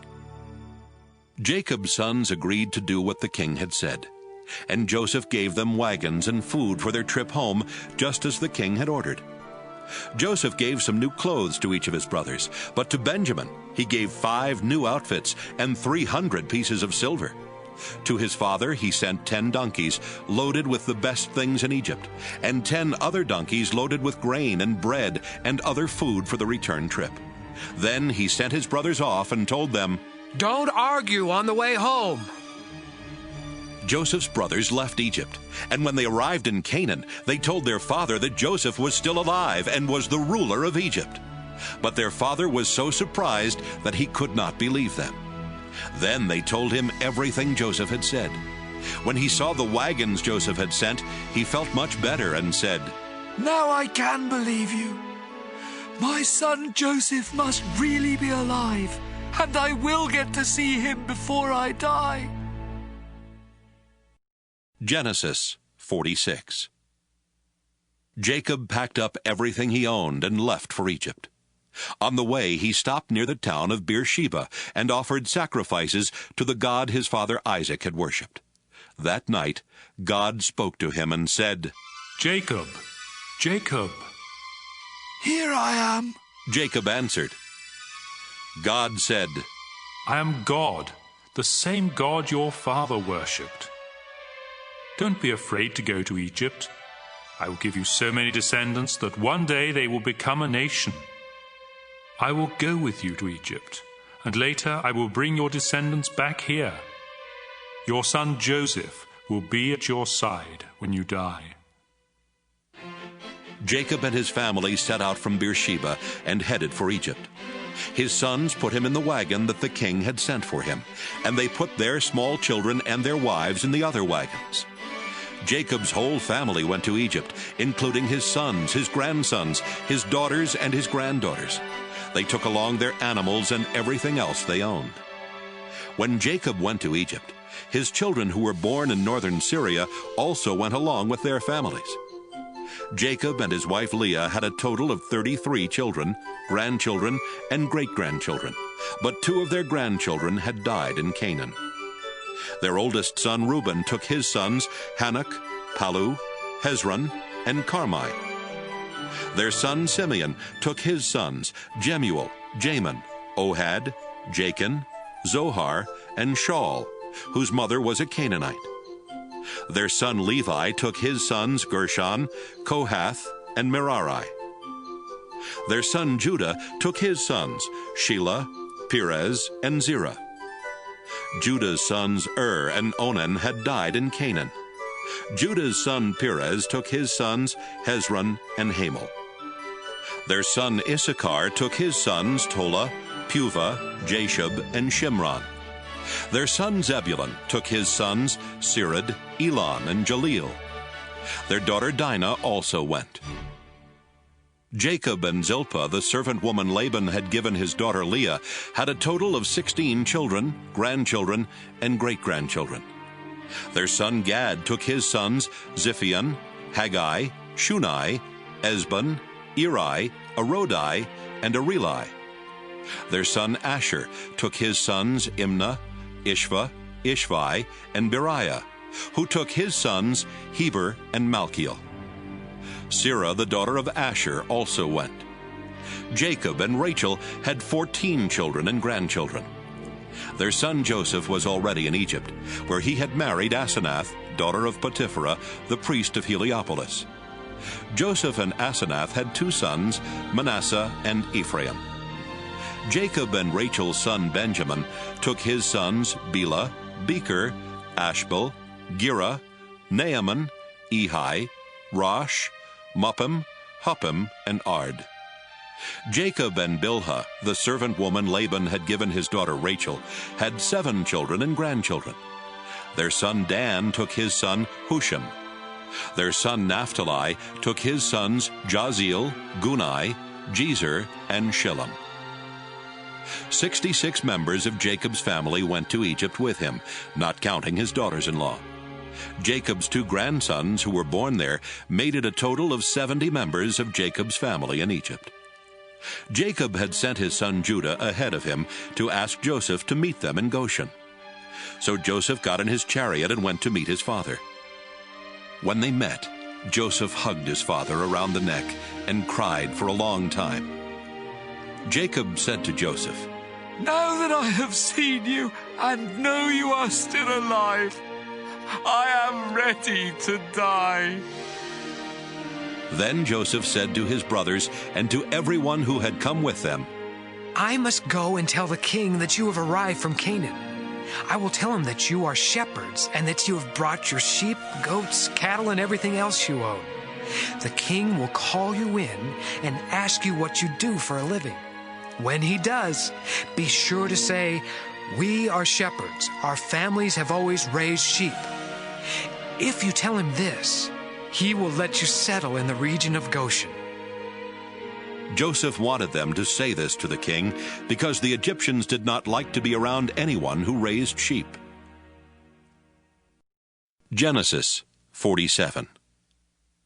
Joseph took his 5 brothers to the king and told him, "My father and my brothers have come from Canaan. They have brought their sheep, goats, cattle, and everything else they own to the region of Goshen." Then he introduced his brothers to the king, who asked them, "What do you do for a living?" "Sir, we are shepherds," was their answer. "Our families have always raised sheep. But in our country, all the pastures are dried up, and our sheep have no grass to eat.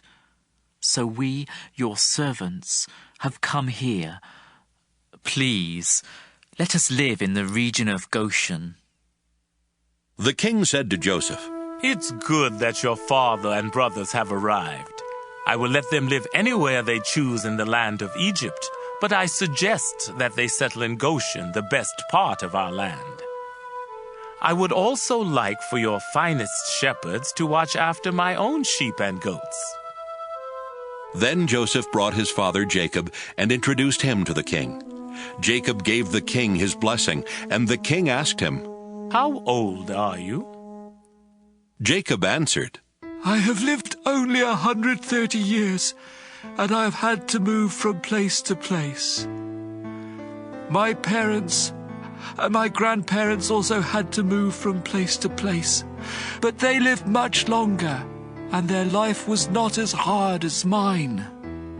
Then Jacob gave the king his blessing once again and left. Joseph obeyed the king's orders and gave his father and brothers some of the best land in Egypt near the city of Ramesses. Joseph also provided food for their families. The famine was bad everywhere in Egypt and Canaan, and the people were suffering terribly. So Joseph sold them the grain that had been stored up, and he put the money in the king's treasury. But when everyone had run out of money, the Egyptians came to Joseph and demanded, "Give us more grain! If you don't, we'll soon be dead, because our money's all gone!" If you don't have any money, Joseph answered, give me your animals, and I'll let you have some grain. From then on, they brought him their horses and donkeys and their sheep and goats in exchange for grain. Within a year, Joseph had collected every animal in Egypt. Then the people came to him and said, "Sir, there's no way we can hide the truth from you. We are broke, and we don't have any more animals. We have nothing left except ourselves and our land." "Don't let us starve and our land be ruined. If you'll give us grain to eat and seed to plant, we'll sell ourselves and our land to the king. We'll become his slaves." The famine became so severe that Joseph finally bought every piece of land in Egypt for the king and made everyone the king's slaves except the priests. The king gave the priests a regular food allowance, so they did not have to sell their land. Then Joseph said to the people, You and your land now belong to the king. I am giving you seed to plant, but 1/5 of your crops must go to the king. You can keep the rest as seed or as food for your families. "Sir, you have saved our lives," they answered. "We are glad to be slaves of the king." Then Joseph made a law that 1/5 of the harvest would always belong to the king. Only the priests did not lose their land. The people of Israel made their home in the land of Goshen, where they became prosperous and had large families. Jacob himself lived there for 17 years before dying at the age of 147. When Jacob knew he did not have long to live, he called in Joseph and said, "If you really love me, you must make a solemn promise not to bury me in Egypt. Instead, bury me in the place where my ancestors are buried." I will do what you have asked, Joseph answered. "Will you give me your word?" Jacob asked. Yes, I will, Joseph promised. After this, Jacob bowed down and prayed at the head of his bed. Genesis 48. Joseph was told that his father Jacob had become very sick. So Joseph went to see him and took along his 2 sons Manasseh and Ephraim. When Joseph arrived, someone told Jacob, "Your son Joseph has come to see you." Jacob sat up in bed, but it took almost all his strength. Jacob told Joseph, "God all-powerful appeared to me at Luz in the land of Canaan, where he gave me his blessing and promised, 'I will give you a large family with many descendants that will grow into a nation. And I am giving you this land that will belong to you and your family forever.'" Then Jacob went on to say, "Joseph, your 2 sons Ephraim and Manasseh were born in Egypt, but I accept them as my own, just as Reuben and Simeon are mine. Any children you have later will be considered yours, but their inheritance will come from Ephraim and Manasseh. Unfortunately, your mother Rachel died in Canaan after we had left northern Syria and before we reached Bethlehem, and I had to bury her along the way." Jacob was very old and almost blind. He did not recognize the 2 boys, and so he asked Joseph, "Who are these boys?" Joseph answered, They are my sons. God has given them to me here in Egypt. "Bring them to me," Jacob said. "I want to give them my blessing." Joseph brought the boys to him, and he hugged and kissed them. Jacob turned to Joseph and told him, "For many years I thought you were dead, and that I would never see you again. But now God has even let me live to see your children." Then Joseph made his sons move away from Jacob's knees, and Joseph bowed down in front of him with his face to the ground. After Joseph got up, he brought his 2 sons over to Jacob again. He led his younger son Ephraim to the left side of Jacob, and his older son Manasseh to the right. But before Jacob gave them his blessing, he crossed his arms, putting his right hand on the head of Ephraim and his left hand on the head of Manasseh. Then he gave Joseph his blessing and said, My grandfather Abraham and my father Isaac worshipped the Lord God. He has been with me all my life, and his angel has kept me safe. Now I pray that he will bless these boys, and that my name and the names of Abraham and Isaac will live on because of him. I ask God to give them many children and many descendants as well. Joseph did not like it when he saw his father place his right hand on the head of the younger son. So he tried to move his father's right hand from Ephraim's head and place it on Manasseh. Joseph said, Father, you have made a mistake. This is the older boy. Put your right hand on him. But his father said, Son, I know what I am doing. It's true that Manasseh's family will someday become a great nation, but Ephraim will be even greater than Manasseh, because his descendants will become many great nations. Jacob told him that in the future the people of Israel would ask God's blessings on one another by saying, I pray for God to bless you as much as he blessed Ephraim and Manasseh. Jacob put Ephraim's name first to show that he would be greater than Manasseh. After that, Jacob said, Joseph, you can see that I won't live much longer, but God will be with you and will lead you back to the land he promised our family long ago.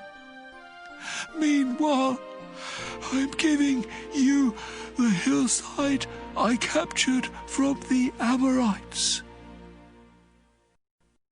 Genesis 49. Jacob called his sons together and said, My sons, I am Jacob, your father Israel. Come, gather around as I tell your future.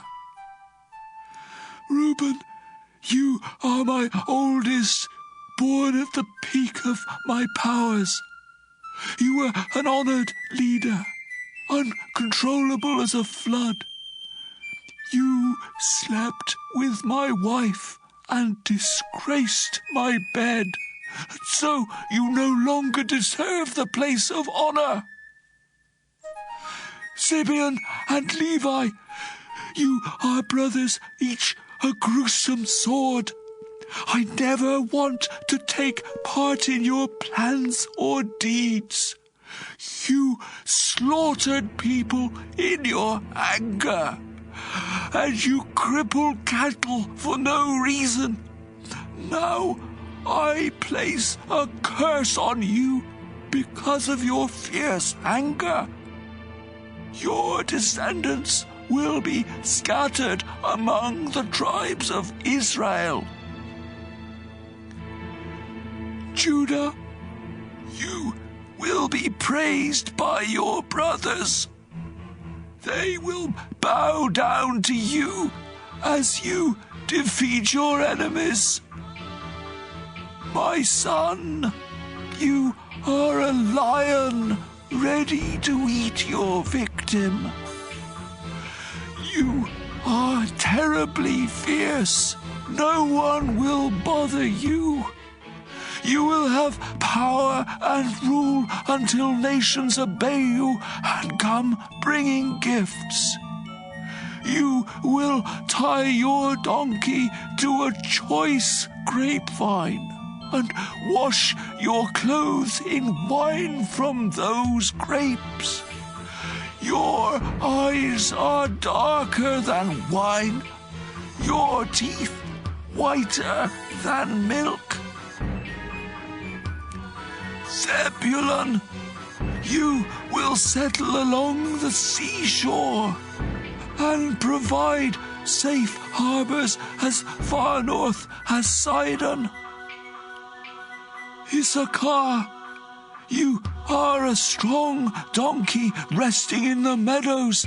You found them so pleasant that you worked too hard and became a slave.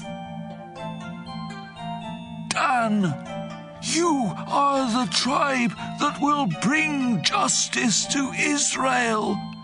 You are a snake that bites the heel of a horse, making its rider fall. Oh, Lord, I am waiting for you to save us. Gad, you will be attacked. Then attack your attackers. Asher, you will eat food fancy enough for a king. Naphtali, you are a wild deer with lovely fawns. Joseph, you are a fruitful vine growing near a stream and climbing a wall. Enemies attacked with arrows, refusing to show mercy. But you stood your ground, swiftly shooting back with the help of Jacob's God, the all-powerful one. His name is the Shepherd, Israel's mighty rock.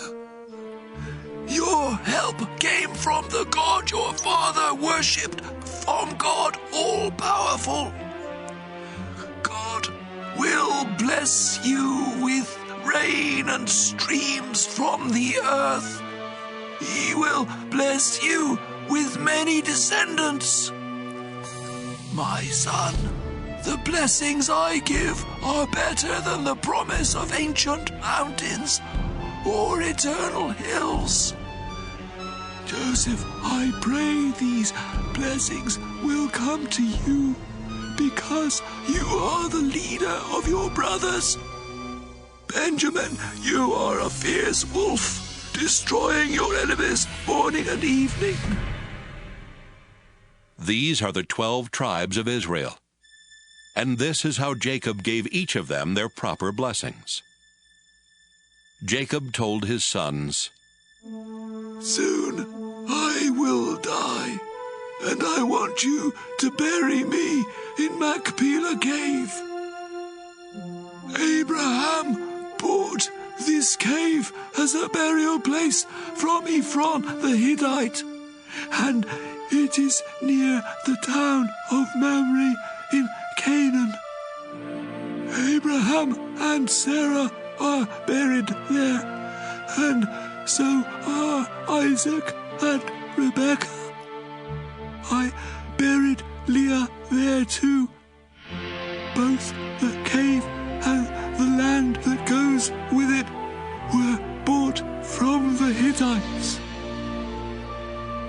When Jacob had finished giving these instructions to his sons, he lay down on his bed and died. Genesis 50. Joseph started crying, then leaned over to hug and kiss his father. Joseph gave orders for Jacob's body to be embalmed, and it took the usual 40 days. The Egyptians mourned 70 days for Jacob. When the time of mourning was over, Joseph said to the Egyptian leaders, If you consider me your friend, please speak to the king for me. Just before my father died, he made me promise to bury him in his burial cave in Canaan.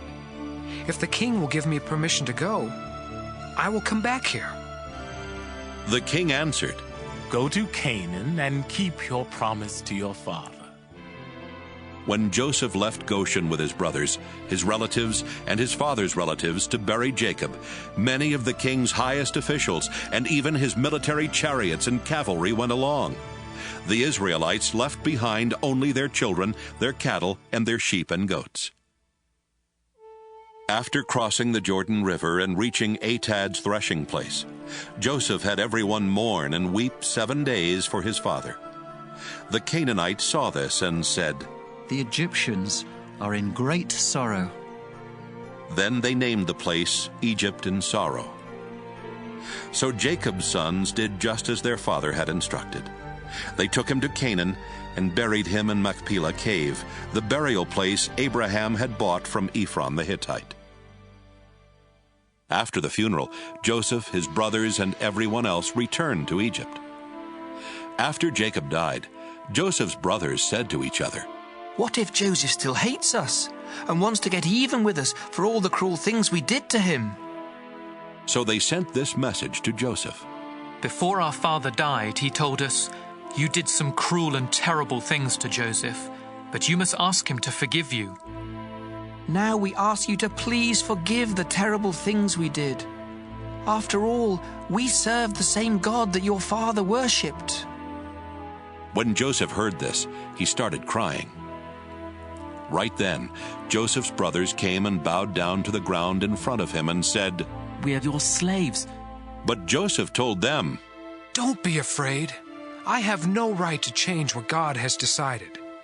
You tried to harm me, but God made it turn out for the best, so that he could save all these people as he is now doing. Don't be afraid. I will take care of you and your children." After Joseph said this, his brothers felt much better. Joseph lived in Egypt with his brothers until he died at the age of 110. Joseph lived long enough to see Ephraim's children and grandchildren. He also lived to see the children of Manasseh's son Machir, and he welcomed them into his family.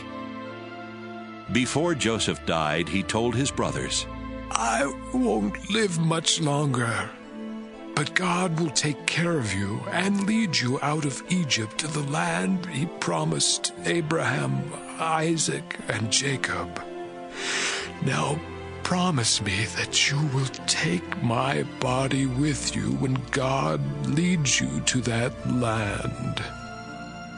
So Joseph died in Egypt at the age of 110.